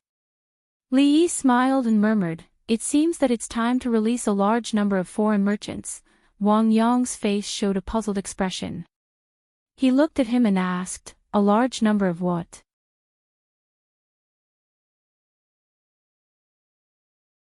Chapter 749. It was not easy to find a large group of foreign businessmen with blonde hair and blue eyes, but it was possible to find a large group of foreign businessmen who were not fluent in the official language. The Chui family had almost monopolized the jewelry industry in the Jing state. Although the Wang family was a large family with many industries, it was only in the past few months, with a large number of lioli, that they had a foot in it. In this regard, their influence was still inferior to the Chui family. Colored stones had always been a rare commodity and were known as auspicious. They could only be found but not sought. Although a large number of them appeared some time ago, there were so many rich people in the capital that the number could not meet everyone's needs. After a few months, the Chui family's colored stone appreciation party naturally attracted people's attention again. Especially those who failed to get it for various reasons the last 2 times, they began to be impatient early. Emperor Jing only wore an outer robe. After a meal, he took a walk in the garden as usual. He wondered, where did the Chui family get so many colored stones? How would I know? Li Yi shook his head and said, however, the emergence of a large number of colored stones is not a good thing. If it is not controlled well, it may cause a big mess. Emperor Jing looked at him and asked, "What do you mean?" Colored stones are precious because they are rare. If colored stones are like the gravel on the ground and can be found everywhere, then there is no value to speak of. Li Yi thought for a moment and said, "Your Majesty, think about it. If someone with ulterior motives sells the gravel at a sky-high price and the world rushes to buy it, then all the silver in the world will fall into the hands of that person. In this way, the world will be in chaos." You mean that the Chui family has accumulated a large number of colored stones. Once they are released, the capital will be in chaos. It is only a possibility. Li Yi shook his head and said, "Recently, I just want to stay at home peacefully and take care of my own affairs. I can't manage the Chui family." Peacefully. Emperor Jing glanced at him. These days, the memorials of impeachment in the court have piled up higher than the table. Is this what you mean by peacefully? This is really unfair. I heard that you let people block more than a dozen of the capital's playboys in the restaurant and let their elders personally take them away. There are countless people who can testify that I was bullied. You even made Wei Ji pay 10,000 taels for a piece of clothing. Your Majesty, aren't you curious as to how an assistant minister like him got so much silver? Emperor Jing glanced at him and said, "I'm afraid I'll have to disappoint you this time. Since Wei Ji could be pushed out, it's impossible for him to have made any major mistakes. Even if he made some small mistakes, he will only be fined a few months' salary at most. Your Majesty, what are you saying? How could this subject be disappointed? This subject can't be more than happy for your majesty to have an uncorrupted official like Assistant Minister Wei. Li Yi said with a disappointed expression. All right, stop pretending in front of me. Emperor Jing waved his hand and said, you have nothing to do at home these days. You might as well go to the palace to accompany Shaning and Yongning. They are close to you. As a princess, you can't run out of the palace every day. A place like the palace was too depressing and was not suitable for children to live in. However, the two little girls had different identities and could not go out of the palace every day. In fact, when they were at home, it was quite lively and noisy. It was like a family. Rui also liked the two little girls. Recently, she liked children more and more. When Li Yi walked out of the imperial garden, two small figures, each carrying a small school bag, were already waiting for him outside. They did not need to stay in the palace all day. Every day, they would be sent to the Princess Royal's Women's College at a fixed time. Of course, due to their identities, they had specialized female teachers there and did not have many opportunities to interact with other people. Goodbye, Imperial Father. The proud Lolita waved at Emperor Jing from afar. Li Yi held one of them in each hand and walked out of the palace. Emperor Jing looked in that direction for a long time until the figures of one big and two small figures completely disappeared. Only then did he withdraw his gaze. His face showed some envy. Chengde hesitated for a moment and went forward to say, County Marquis Li said that if you move out of the palace, it will be very beneficial to your body. Recently, the weather has been hot. Your Majesty, why not move to Xiujiang Courtyard? Emperor Jing looked around and saw the tall palace walls. His expression was a little sad. He murmured, I also want to. Li Yi had already decided on the new residence 2 days ago. It was not far from the mathematics college. The place was very big and the environment was quiet. It was the most suitable for a vacation and nurturing the fetus. The original owner was a wealthy merchant in the capital. He originally refused to sell it, but after hearing who was buying the residence, he completed all the procedures on the same day. The new residence could not be moved in immediately. Before that, Li had to spend a few days to redecorate the inside so that it would be comfortable to live in. He had already thought about it. When the time came, he would not bring so many people to the new residence. He would only bring a few servant girls to be responsible for the daily cleaning work. As for taking care of Rui, he could do it himself. Speaking of which, he had been taken care of by others for 2 lifetimes. Now, he had truly learned to take care of others.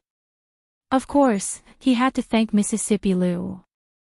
In the Qi Kingdom, when she was injured and he raised her like a pig, he cooked and brewed medicine every day. From time to time, he would take her out to relax, chat with her, and sleep with her. He had never taken care of anyone like this before. It had also changed some of Li Yi's carelessness. All right. Husband, I really can't drink anymore, Rui said helplessly as she put down the spoon. Drink another mouthful. Li Yi picked up the spoon and blew on it before carefully reaching it over. He had brewed this soup for a long time. It was very nourishing and was most suitable for a pregnant woman to drink. Of course, one could drink it even if they were not pregnant. This soup had a comprehensive effect and tasted good. Xiao Huan had already drunk 2 small bowls. After drinking the last mouthful, Rui refused to drink any more no matter what. Li Yi saw that there was still quite a lot left in the soup bowl. It would be a waste to pour it away. After all, he had spent a lot of effort on this soup.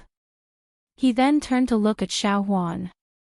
The little servant girl touched her slightly bulging belly and said pitifully, Young master, I can't drink any more. Li Yi shook his head. When he was about to pour the soup bowl out, he paused. Mississippi Lu was not practicing her swordsmanship in the courtyard. She put autumn water aside and sat by the stone table. She stared blankly in a certain direction. This scene made Li Yi's expression become a little dazed. It was as if he had returned to the small courtyard beside Fonglin Park. In the past, she rarely stared blankly like this. However, he did not know when it started, but Li Yi often saw this scene in front of him. The girl had grown up and had something on her mind. Mississippi Lu was not like Xiao Huan. Everything was written on her face. Although the two of them were very familiar with each other, it was undeniable that Li Yi had never seen through her thoughts. Drink some soup. Li Yi walked over with a small bowl and placed it on the stone table. Mississippi Lu glanced at him and did not say anything. It's delicious and nourishing. Li Yi looked at her and said, your body has not completely recovered. You should drink more. I'm not drinking. Just drink a mouthful. I'll give you the white rabbit creamy decoction later. Li Yi habitually pinched her chin. After blowing on it, he passed the spoon over. Mississippi Lu opened her mouth and also habitually swallowed. Then, Li Yi's hand froze. She seemed to have realized something. She lowered her head and looked down, but there was no expression on her face. This scene had actually happened often in the past. She would never go along with Li Yi's character. Whenever something happened, she would first resist a little and then reluctantly give in. For a long time, she had been drinking medicine like this.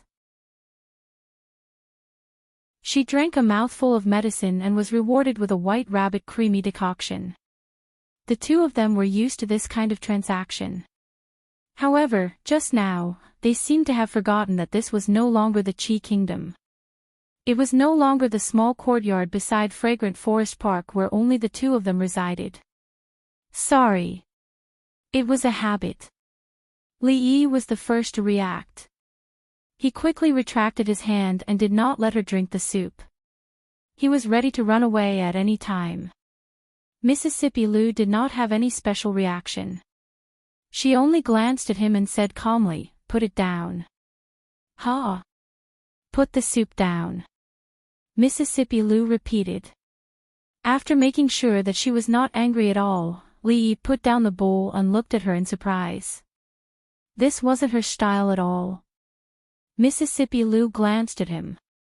"Why are you still here?" Li Yi looked at her and said, "You're a little strange today."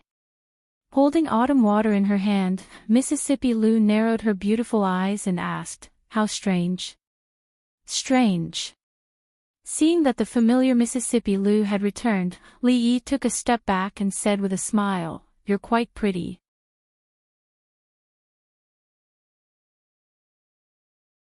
Chapter 750. You're a little weird today. How so?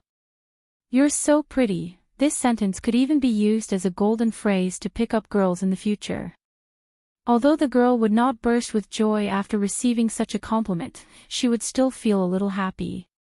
However, in today's era, any girl who stopped a random girl on the street and said the same thing would definitely not feel shy or happy. Scolding her as a lecher would be considered a light punishment, and if it was serious, a slap would be very likely. Mississippi Lu took a small sip of the soup and looked up at Li Yi. She asked, "What did you say just now? I didn't hear you clearly." "I said, you're pretty good today." An upright person was not afraid of a crooked shadow. At times like this, Li Yi's expression was serious and his words were righteous. He did not feel guilty at all. "I wasn't pretty in the past." Li Yi was surprised that Mississippi Lu could say such a thing. It was a free question. He shook his head and said, "I was pretty in the past too, then what's nice about me today?" Mississippi Lu looked at him and asked, "Am I as pretty as Miss Sing in Willow Lane?" This was a free question.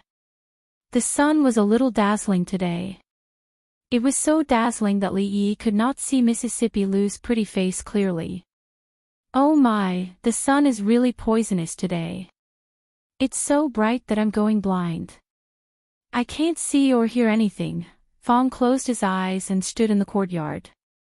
He fumbled around with his hands. When he felt his way out of the courtyard, he even tripped on the steps and almost fell down. He was still complaining. Pretentious. Li Yi looked at Fong in disdain as he stumbled out.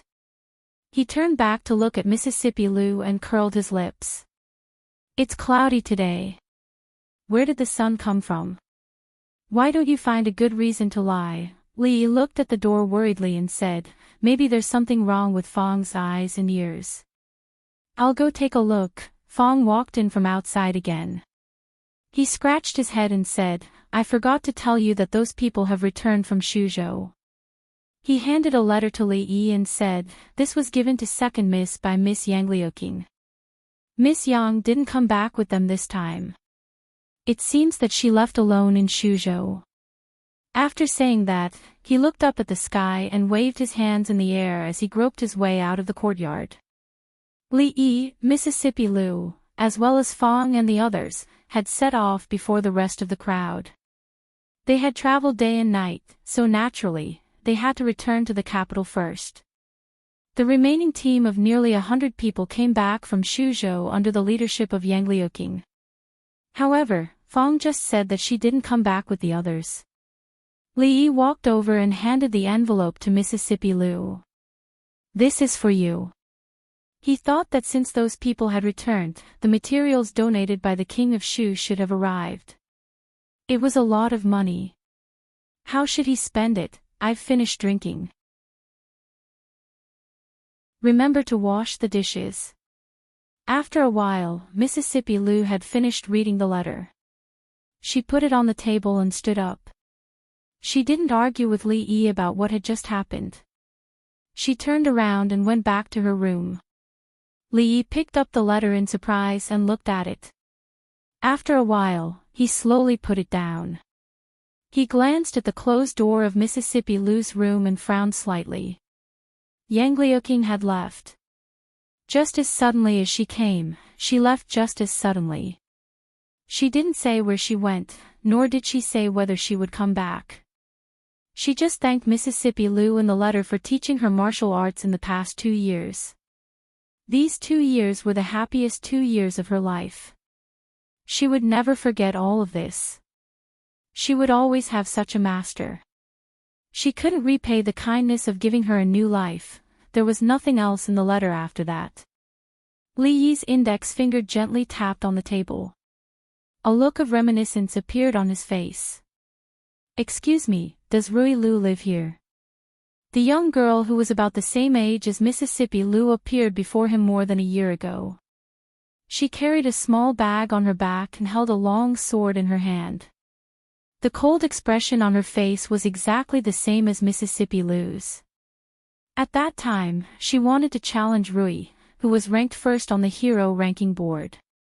She talked about the rules of Jianghu every time she opened her mouth. After losing to Rui, she wholeheartedly wanted to be her master. Although Mississippi Lu didn't agree, Li Yi was still a little surprised at her perseverance. Every day before dawn, she would come over to boil water, chop firewood, and clean the courtyard. She almost took care of all the chores in the house. Before her, Mississippi Lu was the most hardworking person that Li Yi had ever seen. After her, Li Yi had never seen anyone who worked harder than her. She seemed to be carrying a heavy burden that had been buried in the bottom of her heart. She had never revealed it to anyone. In the past 2 years, the only thing that she had done was to continuously surpass herself. From a petty thief who knew some kung fu, she had now become a top-notch master. Although she was still a long way from becoming a master or a master like Mississippi Lu, the speed of her improvement was too fast. She had a bright future ahead of her. Even now, she was ranked at the top of the heaven ranking board. Li Yi didn't know what she was carrying that made her so strict with herself. She was curious about the reason why Yang Liuqing left, but she was more concerned about Mississippi Lu's feelings. Her cold and unapproachable face was just a facade. She was cold on the outside but warm on the inside. She never talked much. She would prove everything with her actions. If she hadn't recognized her as a disciple from the bottom of her heart, she wouldn't have spent so much effort to cultivate her. Although she didn't show it on the surface, when she left just now, Li Yi saw some different expressions on her face. Shuzhou, Li Yi had always known that Yang Liuqing had a secret. Especially on the way back from the Qi Kingdom, this feeling became stronger. Thinking of something, Li Yi walked out and entered another small yard. Second granduncle was asleep on the rocking chair. The sloppy old man squatted far away, flipping through a yellowed book. When Li Yi walked over, he didn't even notice it until Li Yi coughed softly. He hurriedly stuffed the book into his sleeve, raised his head and asked, "What's wrong? Are you going out?" As a martial arts grandmaster, it was inconceivable that he would need a reminder to realize that someone was approaching him. Li Yi looked at him and asked, "What book are you reading, Su? You're so engrossed in it." Hearing this, the sloppy old man straightened up and said with a smile, "A profound martial arts secret book. You won't understand it even if I tell you. It turns out that the men and women in the profound martial arts secret books don't wear clothes." Li Yi didn't expect him to be so reserved at such an old age. With his status and strength as a guru, he still needed to rely on this kind of book to solve his personal problems. He said with a smile, "Su, if you like it, I'll give you some more profound secret books next time. The color pages are very precious." Having seen more real and exciting things, although he was not very interested in those traditional picture books, it was still very easy for him to get a few. The sloppy old man said seriously, "You misunderstood. This is really a secret book, I know." Li Yi waved his hand and said, "Don't worry, Su. I won't tell anyone." If the news that a Wulin guru liked to read erotic books was released, the sales of Wulin tabloids would definitely increase greatly. After smiling, Li Yi's face became serious and he asked, "Does Su know something about Yang Liuqing?" The sloppy old man was about to explain. Hearing this, he looked at him and asked, "What happened to her?" "She left, so I want to know something about her." Li Yi told him about Yang Liuqing's departure. If this matter had no beginning and no end, he was afraid that Mississippi Lu would always feel uncomfortable. The sloppy old man thought for a moment, then nodded and said, "The martial arts she used seemed to be from an old guy in the Wu Kingdom." "The Wu Kingdom?" Li Yi frowned slightly. The sloppy old man looked a little nostalgic and nodded. "If I'm right, she should have some relationship with the royal family of the Wu Kingdom."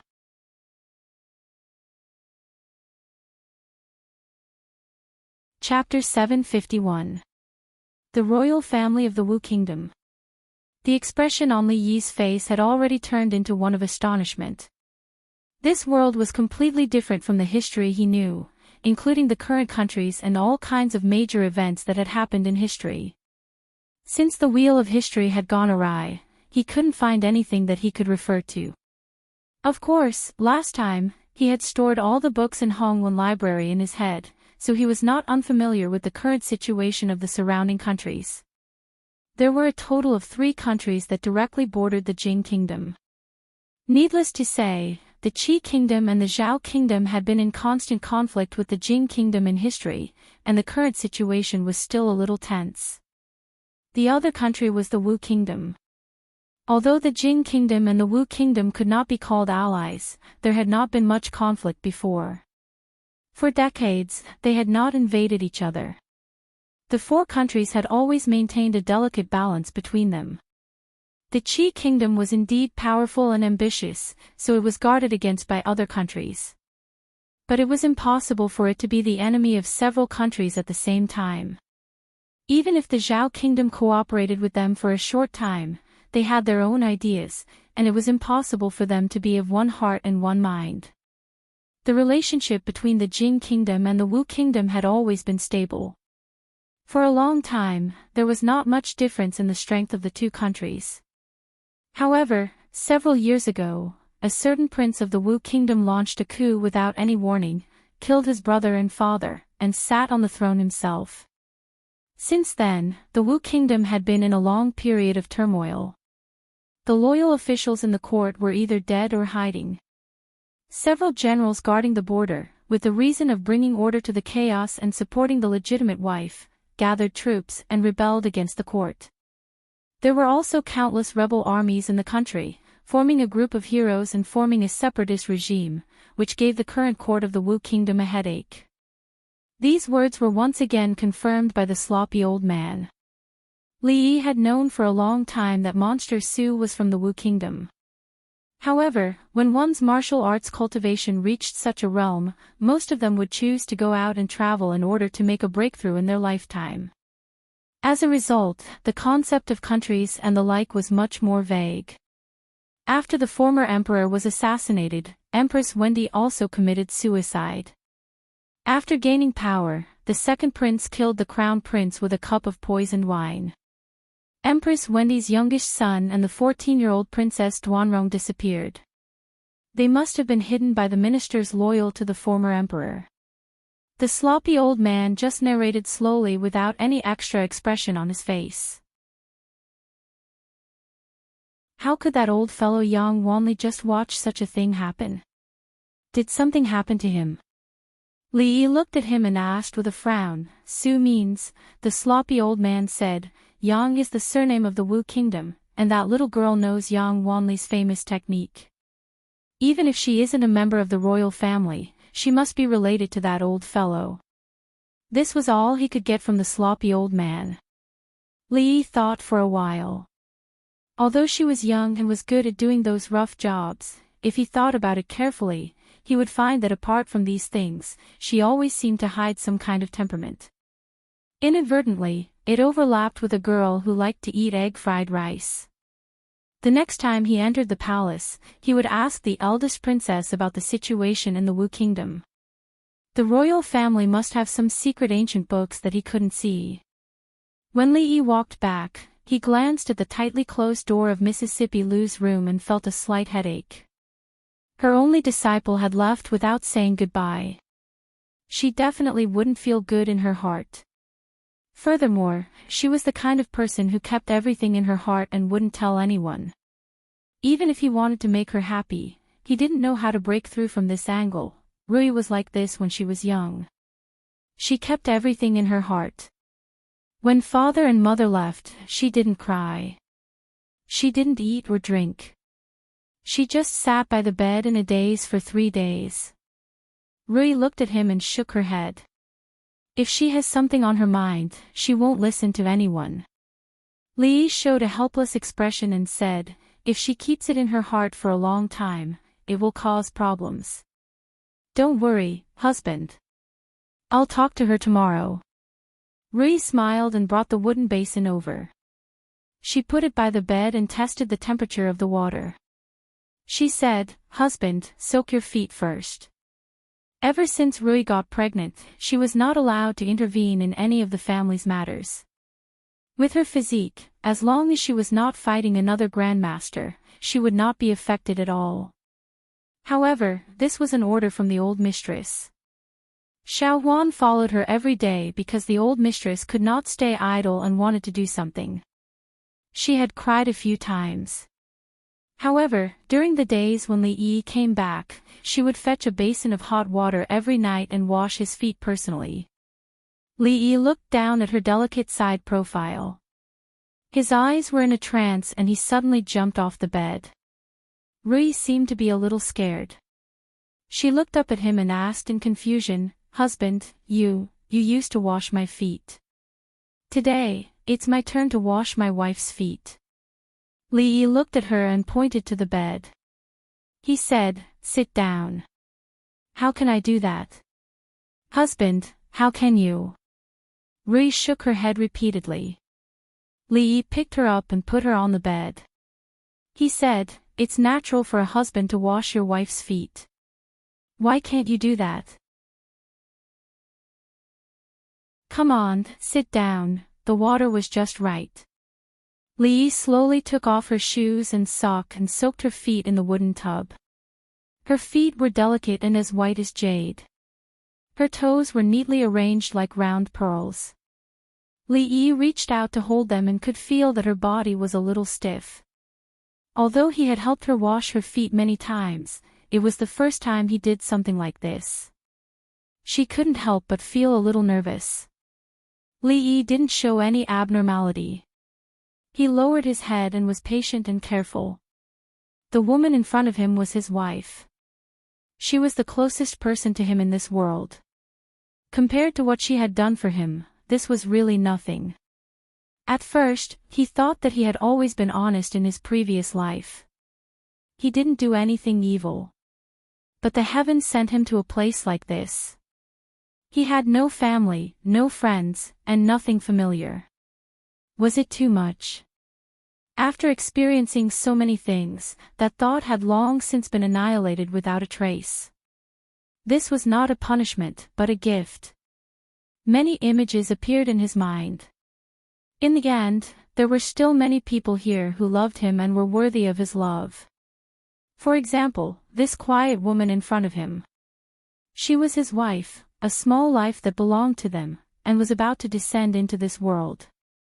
Rui was perfect. Her appearance was unparalleled, and her martial arts skills were unparalleled. She was always so quiet and tranquil. She never had any temper tantrums.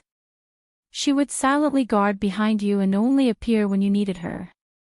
She satisfied all the fantasies a man had about his other half. At this time, she sat quietly on the bed and he washed her feet. After a while, they were able to sleep in each other's arms. Li Yi felt that his luck was really damn good. Lu Rui, it should be from that night in Willow Leaf Village. The moment the vague figure standing outside the door said this, his good luck began. Lowering her head to look at his serious expression, her body gradually relaxed. She placed one hand on her lower abdomen and used the other to help him tame a strand of his hair. The corner of her mouth revealed a smile that could charm all living things. "Thank you, my husband." Li Yi raised his head and said, "Just a word of thanks." "It's not sincere." A pair of soft arms wrapped around his neck. While Li Yi was still in a daze, he felt a cold sensation on his lips. How about this? She rarely took the initiative. Her pretty face was like a blooming flower. Not long after, Li Yi sat by the stone table in the courtyard and looked at the ridiculously round moon in the sky. The night was long, and he couldn't sleep.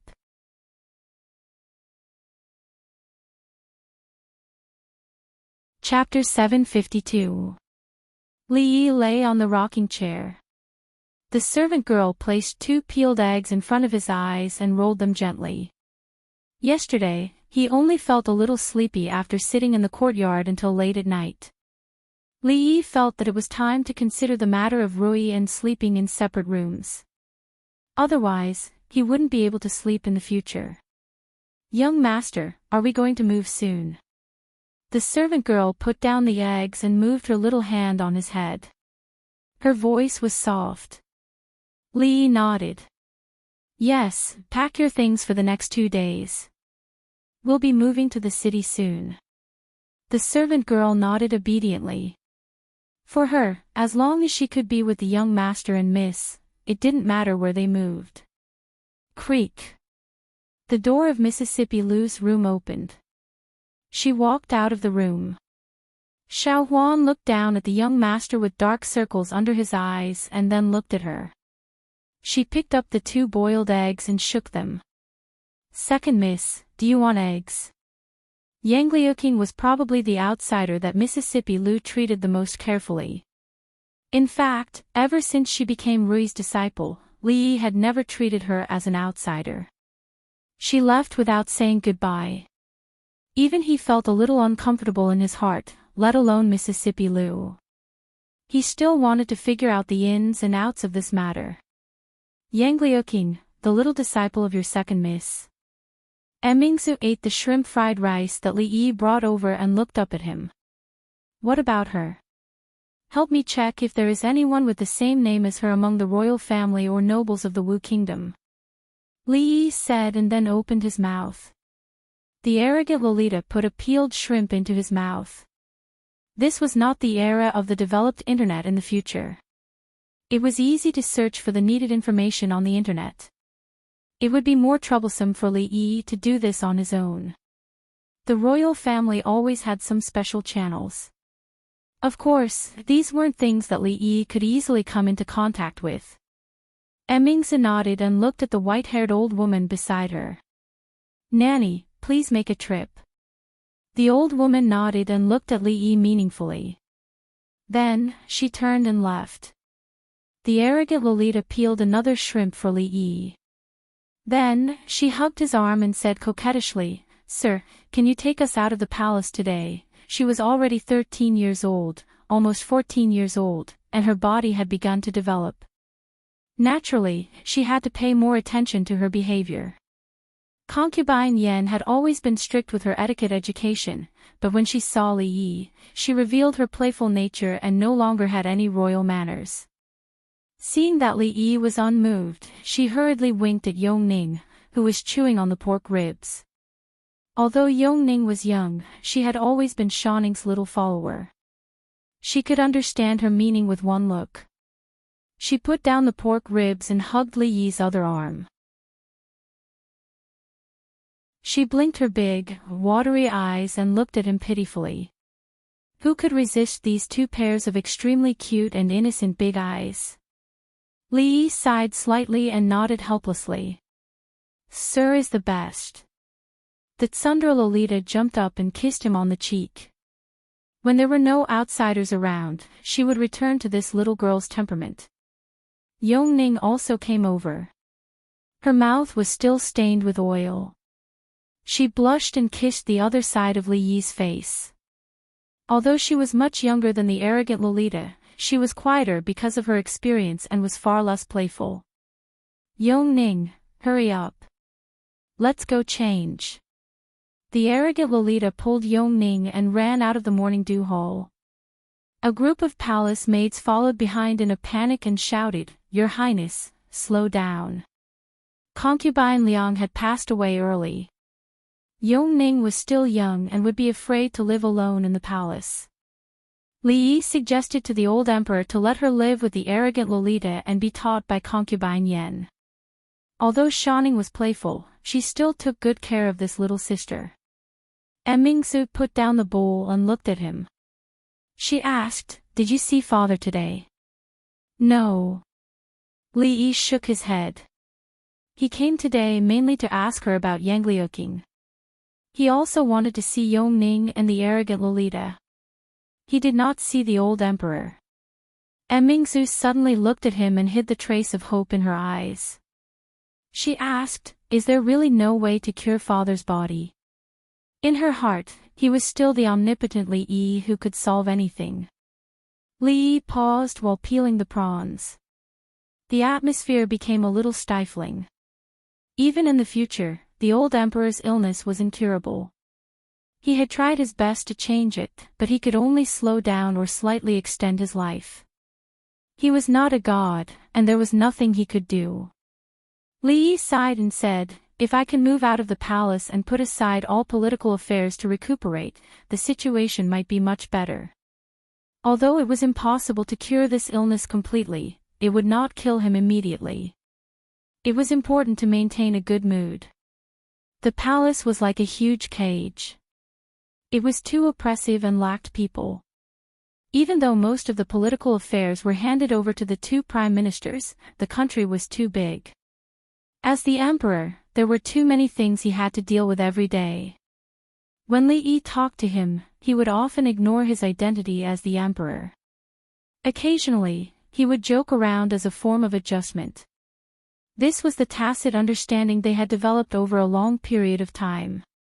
However, the effect was only temporary.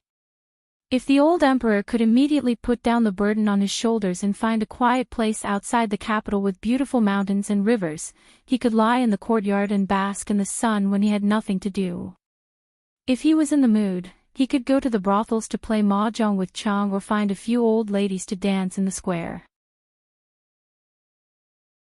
He could not say that he would live to a ripe old age, but he could definitely live for a few more years. However, Li Yi could not mention this method, and neither could the imperial physician.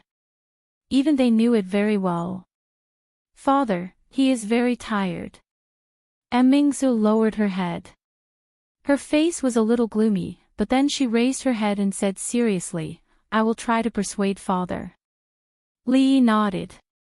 She was probably the only one who could raise such matters with the old emperor. There was a short silence between the two of them. Then, the sound of footsteps approached from afar. The white-haired old woman came over with a thick stack of books in her arms. She put them on the table. "These are all the information about the Wu Kingdom." Mingzu looked at Li Yi and said, "Take these books back and read them slowly. Remember to return them when you are done. It won't take much effort to find someone." Li Yi shook his head. Since these books were not for the public, it was better to leave them here to avoid bringing her unnecessary trouble. He picked up a book and casually flipped through the pages. He was so fast that the old woman standing to the side could not see clearly. In the time it took to take 2 breaths, he picked up another book and repeated what he did just now. Mingzu had already seen his reading speed, so she was no longer surprised. "What are you doing?" The white-haired old woman looked at him with a face full of confusion. Li Yi casually replied, "Reading.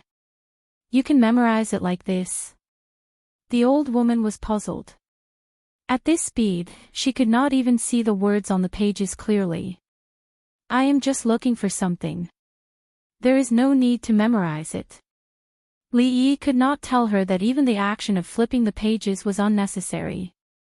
As long as he touched these books, he would remember all the content in the book. Wouldn't he be regarded as a monster? The white-haired old woman looked at him as if she was looking at a monster. After he flipped through several books, the sound of flipping pages finally stopped. Li Yi's eyes stopped on a certain page.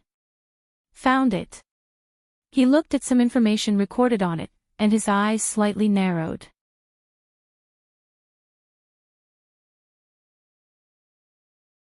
Chapter 753. Have a look. Li Yi put a few pieces of paper on the table in front of Mississippi Liu. He had just copied them from the palace. Most of them were secrets of the Wu Kingdom. Of course, in this era where information was blocked, secrets for the people of the Jing Kingdom were not secrets in the Wu Kingdom. Several years ago, the current emperor of the Wu Kingdom, who was only the second prince at that time, killed his father and took the throne as he wished. After he took the throne, the first thing he did was, of course, to eliminate the remaining supporters who were loyal to the late emperor and would rather die than submit. Then, he killed his elder brother, the eldest legitimate son of the emperor of the Wu Kingdom and Empress Wendy, who was also the crown prince of the Wu Kingdom at that time, with a cup of poisoned wine. This was a normal action. No emperor would leave alive a person who could threaten his position. And there was more than one person who could threaten him. The emperor of the Wu Kingdom and Empress Wendy had 2 sons and a daughter. As the eldest son, the former crown prince was killed. Princess Duanrong, who was only 14 years old, and the young prince disappeared without any news. Some people said that they were secretly executed by the emperor of the Wu Kingdom after the usurpation. Some people also said that they were hidden by the ministers who were loyal to the late emperor, waiting for the day when they could set things right and help the young prince to regain the throne. Some people also said that they were imprisoned in the Deep Palace. In short, whether in the Wu Kingdom or in other countries, there were many speculations about this matter. But obviously, none of the speculations was confirmed. From the information collected in the palace, Li Yi learned that the daughter of the emperor of the Wu Kingdom and the queen was titled Princess Duanrong, and her name was Yang Liuqing. At that time, Li Yi finally understood what the unsmiling girl who was unbelievably strict with him was carrying on her back then. Did she want to go back to take revenge after learning martial arts? The possibility was so small that it was almost negligible. How could the security around the emperor of a country be weak? Even a grandmaster would not be able to easily sneak into the palace to commit regicide. Moreover, her strength was still a long way from that of a grandmaster. The possibility of her taking revenge on her own was too small. Of course, the current her was no longer the rash young girl from 2 years ago. She would definitely not do something like striking a rock with an egg. He had already asked the eldest princess to pay more attention to the whereabouts of that Princess Duanrong of the Wu Kingdom. The Jing Kingdom definitely had people who specialized in collecting such information in the Wu Kingdom. I've already asked someone to keep an eye on her. Li Yi saw that Mississippi. Lu was silent, so he asked with concern, "Are you all right?" His disciple, who left without saying goodbye, was actually a princess of a country, and could be considered as half a princess of a subjugated country. Li Yi could not understand Mississippi Lu's feelings at the moment. Although she was usually strict on the surface, they were about the same age, and their temperaments were like carved from the same mold. The relationship between master and disciple in this era was far from what the future generations could understand. Mississippi Lu never did things without a beginning, so Li Yi was really worried that she would run away without a word one day. "It's okay." Mississippi Lu put away the pieces of paper, stood up, and said, "I see. Are you really fine?" Li Yi looked at her. Why did she have to pull a long face? At this time, he forgot that Mississippi Lu always had a straight face. Mississippi Lu glanced at him and said, "What do you think will happen?" Li Yi looked at her and said with a smile, "Just smile when it's okay. It's not good to always have a cold face, boring." Mississippi Lu glanced at him indifferently and walked straight in front of him. When she walked past Li Yi reached out and tugged at her cheeks. It was still the same bouncy face that he was familiar with. No matter what expression she put on, the corners of her lips still curled up. She stood there in a daze, as if she did not expect that he would dare to do such a bold thing in this place that was no longer the kingdom of Qi. Damn it, why is the sunlight so dazzling recently? I can't see again. Fong closed his eyes and touched his hands randomly. He actually found the position of the door accurately, and his figure disappeared in an instant. Those people have even begun to imitate the style of our ready-made clothes now. They use inferior cloth, rough production, and the price is low. Our business has been affected, but they are backed by those big families, and we can't afford to offend them. It's better not to cause more trouble. Tsing Zumo said a few words and looked at Li Yi sitting on the chair with an abnormal expression. She asked in confusion, "What's wrong with you?" "It's nothing. I'm a little tired sitting down. Let's talk on my stomach." Li Yi stood up with the help of the chair and lay on the small bed next to him. His butt was not touching the chair, and he immediately felt much more comfortable. More importantly, there was a faint fragrance on the small bed, which reminded him of the not very warm hug that day. It was the same smell. When have we ever been afraid of trouble? After changing to a comfortable position, Li Yi looked at her and said, "It's just the Cui family. In this capital city, there is no one we can't offend except the emperor. Don't worry, the Cui family won't be able to jump around for long. Get up." Tsing Zumo forgot about the business at this time, and walked over with a little blush. How could a woman's bed be casually slept by others? Although this was only a studio, she would usually rest here when she was tired from painting. She slept here more often than in her bed in her room. If others saw this, they might think of her. Of course, this others only referred to someone who would tease her because of this. Seeing that Tsing Zumo had already grabbed his arm and pulled him off the bed, Li Yi quickly said, "Isn't it just lying down for a while? Don't be so stingy." He couldn't sit down now. Yesterday, he pinched Mississippi Lu's face, and she chased after him until his butt was swollen. He suspected that she was using him to vent her anger. She didn't touch anywhere and only kicked his butt. Although it wasn't hurt, it would at least hurt for a day or two. This grudge had been formed, and he remembered it in his heart. In the future, he would return it 10 times or even 100 times. Get off. Seeing him being so shameless, Tsing Zumo was a little angry. She couldn't help but think of the 2 times he saw her naked body, but she pretended that nothing had happened. He was also shameless. He even said to Cindy that he wanted to marry her, but now, in short, after being stimulated by him at this moment, the Luo Shui goddess had mixed feelings in her heart. There was an indescribable feeling. Naturally, she couldn't move Li Yi with her strength, so she simply took off her embroidered shoes, jumped onto the bed, and wanted to push him off. In a moment of desperation, she pushed the wrong position, and one hand pressed on Li Yi's butt. Ouch! A sharp pain came. Li Yi's body straightened, and the expression on his face twitched. He grabbed Tsing Zumo's wrist and gritted his teeth. Don't touch there. Her wrist was grasped by a strong hand. After a moment of daze, Tsing Zumo's face quickly turned red. She seemed to have discovered something and asked, "Why?" Li Yi gritted his teeth. "I accidentally hurt myself yesterday." One of Tsing Zumo's hands was held by him. She looked at him, then looked down, and suddenly pressed her other hand on his butt. At this moment, she even forgot about the boundaries between men and women. She only thought that this shameless man had always bullied her, and now she finally had a chance to get back at him. Li Yi's eyes widened. The pain this time was even more intense than before. His hand loosened, and she easily broke free. Seeing him like this, Tsing Zumo's pretty face revealed a hint of smugness.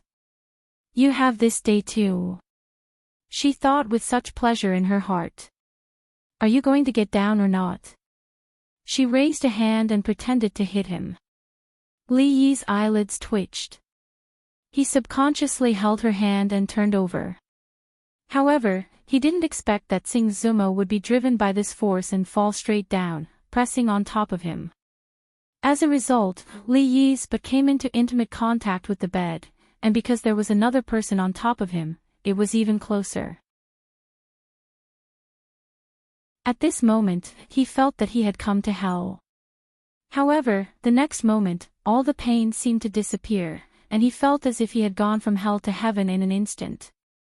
Her soft body pressed against his, but their lips didn't touch, but their faces were indeed close together. An even clearer fragrance came to his face. Li Yi could feel her breathing and heartbeat. When he opened his eyes, he saw a pink and white jade neck. The reason why it was pink and white was because this skin was turning from white to pink. The whole world seemed to quiet down at this moment. At the door of the studio, the little servant girl with her hair combed into a bun put her thumb in her mouth and quietly moved a little to the side. Then, she opened her eyes wide.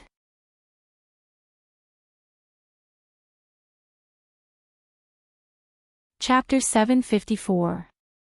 Li Yi was no longer unfamiliar with this delicate body on top of him. Although there were 2 beautiful accidents, they were only visual impacts. This kind of skin tightly pressed together, and he could feel her rapid heartbeat. It was far more exciting than a hug that was not exactly warm. With the soft body in his arms and so close to her, Li Yi's expression was a bit dazed. He seemed to instinctively hold her slender waist. Summer clothes were thin to begin with. She was wearing a thin dress at the moment. Even through the clothes, she could still feel that kind of slippery feeling. Tsing Zumo had struggled to prop herself up. Her face was full of shame and anger, as if she would explode in the next moment. However, at a certain moment, a strange feeling came from her waist, causing her body to tremble slightly. She lowered her head and looked at him in disbelief. His expression was a bit dazed, and his eyes were a bit unfocused. She saw a certain emotion in the depths of his eyes, which made her heart beat faster. Something seemed to melt in her heart. At this moment, she was half propping herself up. Their bodies were no longer close together, but in reality, there was only an extremely small distance. This kind of distance was actually even more ambiguous. Li Yi only needed to shift his gaze slightly to see more scenery. However, he could not think about this at this moment. The dazed look in his eyes quickly dissipated, and he realized what situation he was in right now. He looked at her pretty face, which was inches away from him. Their breaths blew on each other's faces, and they just stared at each other in a daze. Li Yi looked away. He was worried that he would not be able to recover from her almost natural seductive posture, and his hands quickly let go. Xing Zumo saw a certain emotion fade from his eyes. Her body stiffened slightly, and her face was no longer blushing. A trace of pain and disappointment appeared in the depths of her eyes, and she struggled to climb up from his body. Li Yi only glanced at her tentatively. When he saw the light in her eyes fade, his heart almost uncontrollably tightened. Without any hesitation, his hand once again wrapped around her slender waist, and he exerted a little force. In the end, the goddess of Luo Shui didn't get up. She fell on his body even more heavily than before. This time, the two of them looked at each other's eyes and noses. They both saw the same thing in each other's eyes. They just stared at each other without saying a word. Only the sound of their heartbeats could be heard clearly in the quiet room. The servant girl, who had already put her thumbs in her mouth, finally seemed to realize something. She gently closed the door without making a sound. Then, she pressed her ear against the door and held her breath. An excited expression appeared on her face. After a quarter of an hour, she still didn't hear any sound. Her feet were a little numb from standing. She held on to the door and pressed her ears even closer. The door was open from the inside. Li Yi supported Xiao Chui's forehead to prevent her from falling. He stepped out of the room, pinched her face, and said, "So young, yet not learning good things." Watching him walk out, Xiao Chui rubbed her face. When she looked into the room, she saw the young miss coming down from the bed. Her clothes were neat and tidy, but her face was a little red. Other than that, there didn't seem to be anything strange. She grew up in a brothel and naturally knew much more than ordinary women. She knew that if something had happened between them just now, the young miss would definitely not be like this. She shook her head with some regret. These two really were strange people. Xing Zumo walked out of the room. Her face was still flushed like a peach blossom. She sat at the stone table in the courtyard and stared in a certain direction. Although they didn't say anything or do anything just now, the two of them hugged each other and stared at each other for a long time. Some things were different from before. These things didn't need to be said. Xing Shichen walked in from outside and even looked back suspiciously. He had met that person here several times, and with some rumors in the outside world, he was almost certain of that possibility. He wanted to say something about this matter, but with the relationship between the two of them at this time, he couldn't. He stood by the table and opened an exquisite paper package. He looked at Xing Zumo and said with a smile, "Zumo, Fuji released a new product 2 days ago. The taste is not bad, try it." Xing Zumo looked up at him. Although she didn't speak, she poured a cup of tea from the table and moved the teacup to the opposite side. The expression on Xing Shichen's face froze. He looked at her as if he couldn't believe it. His hand holding the teacup trembled slightly. He slowly sat down, suppressed the surprise in his heart, and drank the cup of tea in one gulp. The tea was cold, but the warmth in his heart even surpassed that of the day he was promoted to Assistant Minister of the Ministry of Revenue, and countless envious gazes in the court. The slovenly old man sat in the carriage and glanced at Li Yi. He asked, "Go back?" Li Yi nodded. The slovenly old man looked at him suspiciously and asked, "Didn't you come to see the house today? Haven't you seen it yet? Didn't you take a detour because of the traffic jam?" The slovenly old man looked at him as if he didn't know whether he had seen it or not. Li Yi waved his hand and got into the carriage. "Then let's go see it." What was it that made him so happy that he even forgot the serious matter of this trip? The slovenly old man looked back in a certain direction, and his heart was full of doubts. The house had almost been arranged, and they could move in tomorrow. Li Yi had just packed some things he needed. As for the daily necessities and the like, there were maids to take care of them. Life in the future would not be so boring. In the morning or afternoon, he could accompany Rui to take a walk by the lake of the Mathematics Institute, or he could walk more and go shopping. It was not far from the Imperial Palace, and the proud Lolita and Yongning could come over every day.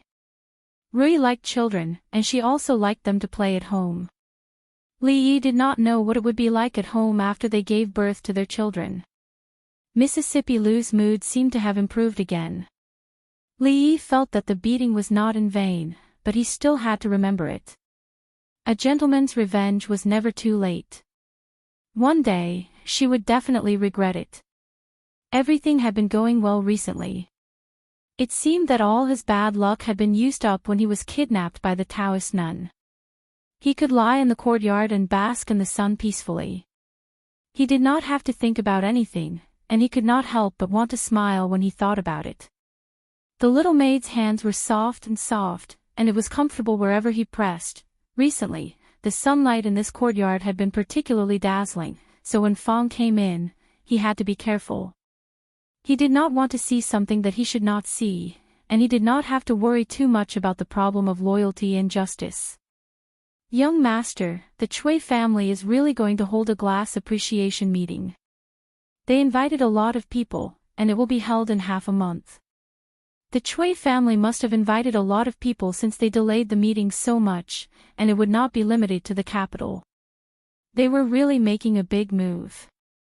Others did not know how many pieces of glass the Chui family had accumulated, but Li Yi was very clear about what each piece of glass was. He knew it even better than the Chui family themselves. They dared to mess up their business. Although it was not a big impact, it was really disgusting. When it came to disgusting people, he had never been afraid of anyone. After thinking about it, he waved at Fang. "Come here, there are some things that need to be arranged."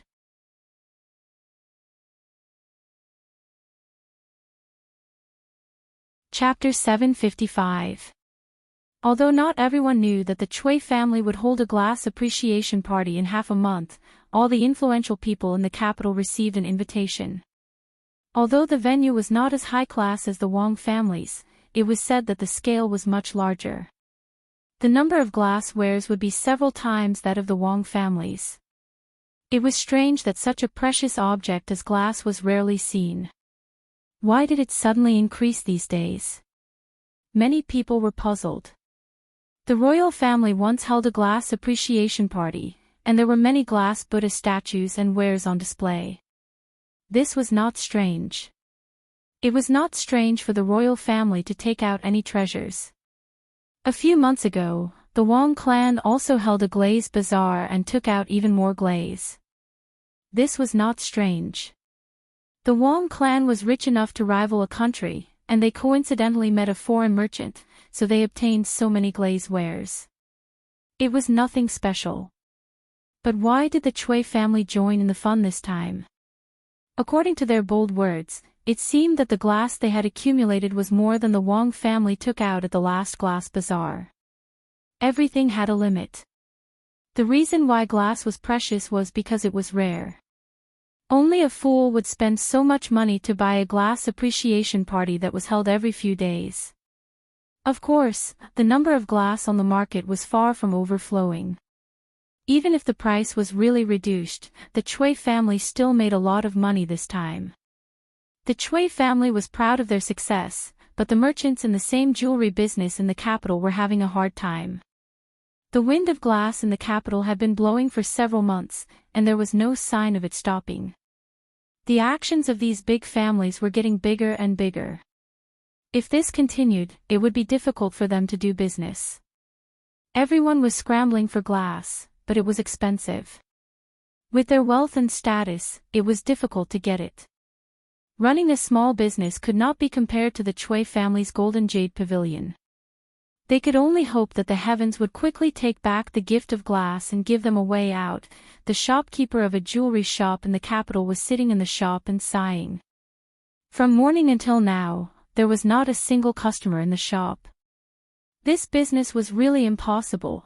While he was lamenting in his heart, a black shadow suddenly appeared in front of him. The shopkeeper jumped in fright.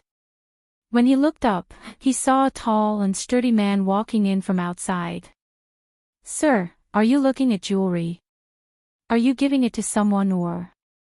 The shopkeeper hurriedly went up to greet him. This was the first customer of the day, so he had to treat him well. In a place like this, sometimes they wouldn't be able to open for business for a few months after completing a single business. "I don't look at jewelry." The man's voice rang out like a great bell. "I'm here to sell you something." Selling things. When the shopkeeper heard this, he immediately lost interest. He waved his hand and said, "We sell jewelry here, we don't buy things." The burly man took out a sparkling and translucent glass ball from his sleeve. The shopkeeper swallowed the second half of his words. His eyes widened and his breathing became hurried as he stared at him. "I have a batch of colored glaze to sell to you." The burly man looked at him and said, "Look at this color, this luster, this feeling, it's definitely a top-notch colored glass." The shopkeeper stared at the glass ball in his hand. Even his breathing stopped for a moment. If such an item was placed in his shop, it would undoubtedly become the treasure of the shop. He didn't know how many customers it would attract. He did not have the right to attend the colored glaze appraisal conference in the palace, nor did he receive an invitation to the Wang family's colored glaze bazaar. This time, no matter what price he had to pay, he would leave behind this glass ball. Seeing that the shopkeeper did not speak, the man thought that the shopkeeper did not believe him. Frowning, he suddenly raised his hand and threw the glass ball to the ground. Paw! After an extremely crisp sound, the burly man crouched down and pointed at the pile of fragments on the ground. "Look, these cracks, these fragments, they're not fake, right?" He picked up a piece and handed it to the shopkeeper. "If you don't believe me, feel it." The shopkeeper's lips trembled and his face had already turned purple. He pointed at the burly man and said in a trembling voice, You. The burly man patted his shoulder and said, Don't rush, don't rush.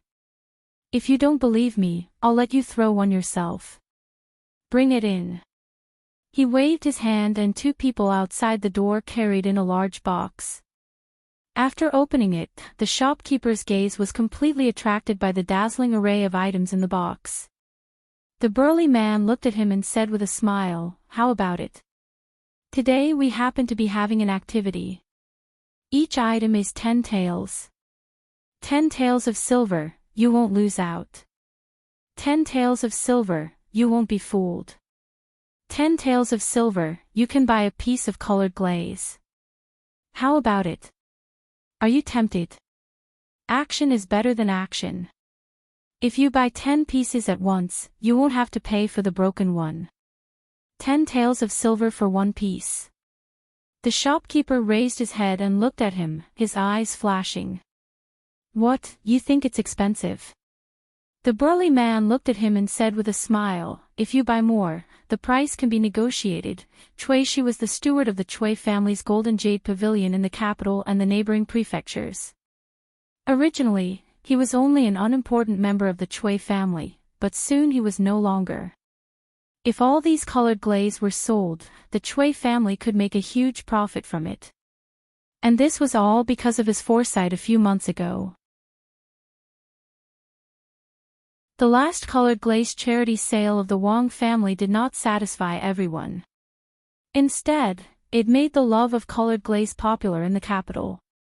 The colored glaze bought from the Wang family could be sold at a high price with a slight change of hands, and the Cui family hoarded the colored glaze from the foreign merchants.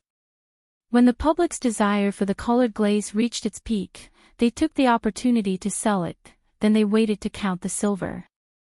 After this incident, he would definitely be valued by the family and become a core member of the family.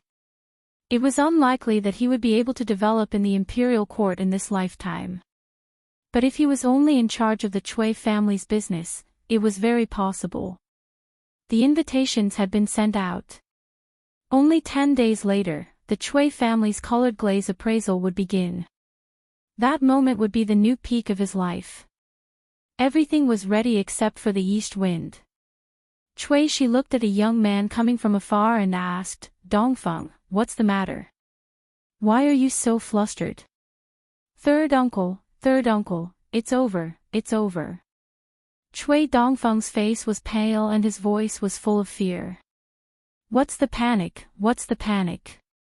Chui Shi looked at him discontentedly and said, "What the hell happened? Is the sky falling down? Colored glaze, colored glaze."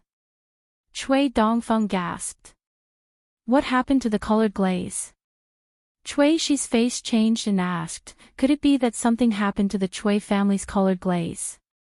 The word colored glaze was related to his future. Chui Shi's heart immediately tightened. The Chui family's colored glaze is fine. Hearing Chui Dongfeng's first sentence, Chui Shi's heart was relieved. As long as the colored glaze was fine, everything was fine. But there are colored glaze everywhere in the capital now. Chui Dongfeng's voice was still trembling. "You can buy a piece of colored glaze with 10 taels of silver and get a piece of soap. If you buy clothes, you get a colored glaze hairpin. If you buy perfume, you get a colored glaze bracelet. The Drunken Moon brothel, the chopsticks in the Drunken Moon brothel have been replaced with colored glaze." Chui Shi's body softened and he grabbed Chui Dongfeng's arm. His eyes immediately became bloodshot and he asked in a trembling voice, You say it again." Chui Dongfeng's eyes were already full of despair. These days, a large amount of colored glaze suddenly appeared in the capital. Colored glaze is no longer valuable.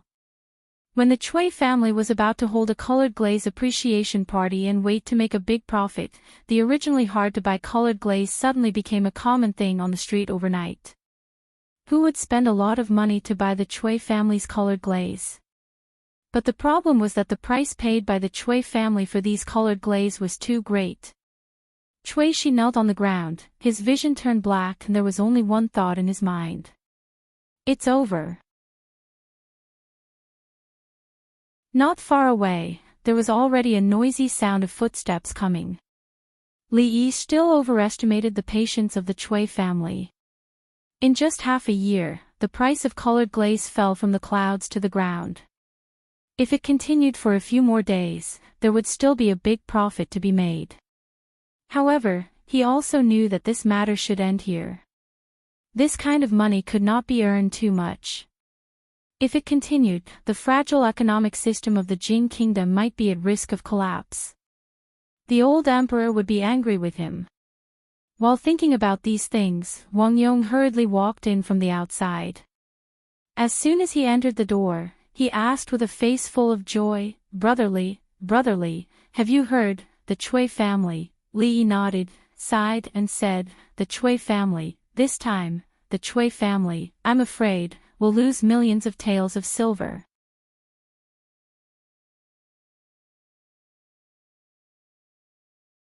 Chapter 756. Of course, the Chui family was going to lose money. Their brains were damaged. Using a large amount of jewelry and silver to exchange for a bunch of worthless junk, if they didn't lose out, who would? However, everyone knew that this couldn't be blamed on the Chui family. After all, since ancient times, colored glass had been an extremely precious treasure. This was not only reflected in its value, but also its significance. Crystal clear and radiant, it was already very attractive. It was also a Buddhist treasure, symbolizing good fortune. Ordinary people wouldn't be able to see it in their lifetime. Who would have thought that such a good treasure would become cabbages on the side of the road overnight? Previously, it was worth 3,000 taels of silver, but now it could only be used as a token to buy clothes. Buy one and get two free. The difference was like heaven and earth. No matter how smart one was, they wouldn't have thought of it. No wonder the Chui family suffered a loss. The rarer something was, the more expensive it was. It was all because in such a short period of time, too much colored glass had appeared in the capital, and the price of colored glass was dropping by the day. The crystal was clear and colorful, and it was beautiful, but that kind of crystal clear and colorful thing was everywhere in the capital, so who would want it? This time, the nobles in the capital were all dumbfounded. A few months ago, they spent thousands of taels of silver to buy the colored glasswares. In the blink of an eye, it was worthless. No one would feel good about this.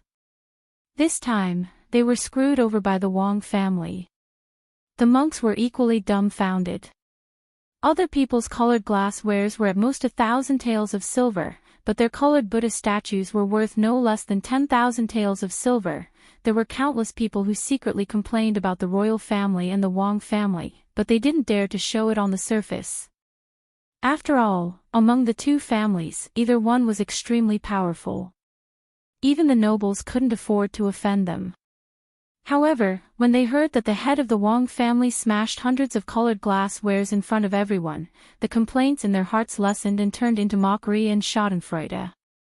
The Wang family actually still had so many colored glasswares. They must be thinking of making a few more windfalls in the future. Otherwise, why would they hold the colored glass appreciation convention? Now that colored glass was worthless, although they suffered a loss, compared to the Wang family's loss, it was simply a drop in the bucket. People were always like this. When they were unlucky, they couldn't help but feel better when they knew that others were even more unlucky than them. Of course, it was not all a loss for them. The colored glaze that the royal family and the Wang family sold to them were all donations. Everyone was registered, and a large portion of it went to the national treasury. At least, it left a record with the emperor, which could prove that they had done their best for the country. The silver was not all for naught. The Chui family was different. According to the calculations of some people, the Chui family's loss this time was at least 4 million taels of silver. What kind of concept was 4 million taels of silver? It was almost a third of the Jing kingdom's annual tax revenue. No matter how deep the Chui clan's resources were, this number was still a heavy blow to them. It was so heavy that it hurt their bones and shook their foundation. Without many years of recuperation, it would be impossible for them to recover. At this moment, everyone understood what was going on. The Wang family, the Chui family, the big and small dignitaries in the capital, and even the royal family, were all fooled by those foreign merchants. Ever since liuli became a common commodity, those foreign merchants disappeared without a trace. They suddenly appeared and then disappeared, taking away a large amount of silver. They completely ignored some people in the capital, and for a long time, they could only tighten their belts and live their lives. Damn foreign merchants. So much so that this sentence became a classic that people in the capital often said. Where those foreign merchants went, even after many years, was still an unsolved mystery. I want a house to bring me here. We agreed that my house will be opposite yours. Yi Zichen said. I have to go back, bring Xiao Lian, to get married. Looking at the laughing figures in front of him, Li Yi waved his hand and said, You can ask Mr. Lu for these things, he will arrange it for you. As long as they earned enough points, they would be able to exchange for what they needed. Be it silver, houses, or even pointers from top experts, they were all clearly marked. This was the rule of the Lu alliance.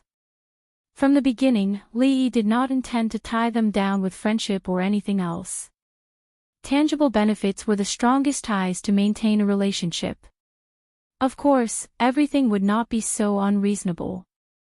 Mississippi Lu didn't know these things, but Lu Luo knew how to win people's hearts. Before they left, Li Yi reminded them worriedly, Remember, don't talk to people like this when you go out, or you will be beaten to death. Remember to tell them. Now in the capital, foreign merchants were hated by everyone. If they were discovered, it would not be as simple as a beating. I'm sorry, I'm used to it. A man touched his head awkwardly and left with the others. They didn't need to report to Li Yi about the matter of liuli, but these people were different. They were the ones in charge of contacting the Qi Kingdom. The news of Lioli's worthless value would soon reach the Qi Kingdom, and they needed to go there to make some arrangements. Young master, isn't it too much to earn so much money? Fong scratched his head and couldn't force out a complete sentence. 2 years ago, he was still risking his life for a few copper coins. How long had it been? The amount of money he had passed through was already in the millions. When he thought about it, there was always a feeling of unease in his heart. It is a little too much. Li Yi nodded. Although this method of earning money was fast, it seemed to be similar to cheating and swindling people. If one cheated too many people, they would suffer retribution. However, the old emperor was personally involved in this matter. Without his approval, there wouldn't be a Lioli bazaar. Even if there was retribution, the reputation of the royal family and the Wang family was much greater than that of the Li family. The soup is ready. I'll go take a look. Li Yi walked towards the kitchen and waved at him. Go ahead. When you pass by Willow Lane, help me get some osmanthus cakes. They were now in the new residence in the capital. This place was not far from the School of Mathematics and the Imperial Palace.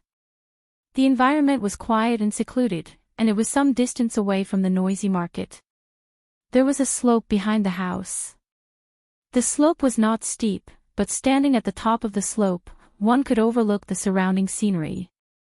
The most eye-catching thing was the artificial lake of the School of Mathematics and Mathematics. At dusk, it would feel good to hold Rui's hand and take a walk there. What he had to do every day was to wake up early. Before the morning market dispersed, he would cross a few streets to buy some fresh vegetables. Sometimes, he would carry a fresh fish and stop at Willow Lane to rest for a while. When the sun rose to 45 degrees Celsius, he would return home to prepare dinner. He didn't need to do any of the procedures. At most, a maidservant would help him pick the vegetables and light the fire. At this time, Yongning would bring a small stool and sit down to watch. The Tsundere Lolita wanted to help but was always a nuisance. This kind of life was good enough. Li Yi scooped a bowl of soup and tasted it. The taste wasn't too strong. He decided to let it boil for a while longer. He only drank a mouthful of soup, but he didn't want to waste it. He placed it on the stone table outside and walked to the back to call Xiaohuan to drink it. The soup was for Rui to keep her body healthy, but it was also good for ordinary women. It could beautify their skin, enhance their breasts, and stimulate their breasts. Little maidservants should drink more of it. This was the secret recipe of the old monk Tan Yin. It was said that it was for keeping her body healthy. Li Yi found a similar recipe in a book, but it had a few more effects. Xiaohuan couldn't be found. She might have gone somewhere with the Tsundere Lolita. When Li Yi returned, he saw someone sitting at the stone table. The bowl of soup had already been emptied. This soup tastes good. It took a long time. It's good for the body. Li Yi looked at the middle-aged man sitting there and smiled. Drink more if you like it. You're tuning into the LoveLore Library YouTube channel. We're so grateful for your support and don't forget to subscribe to join us on this incredible journey through captivating stories. Your generosity through donations truly makes a world of difference, as it's the primary source of revenue that allows me to expand and enhance this channel for you. Thank you from the bottom of my heart for being a part of this adventure.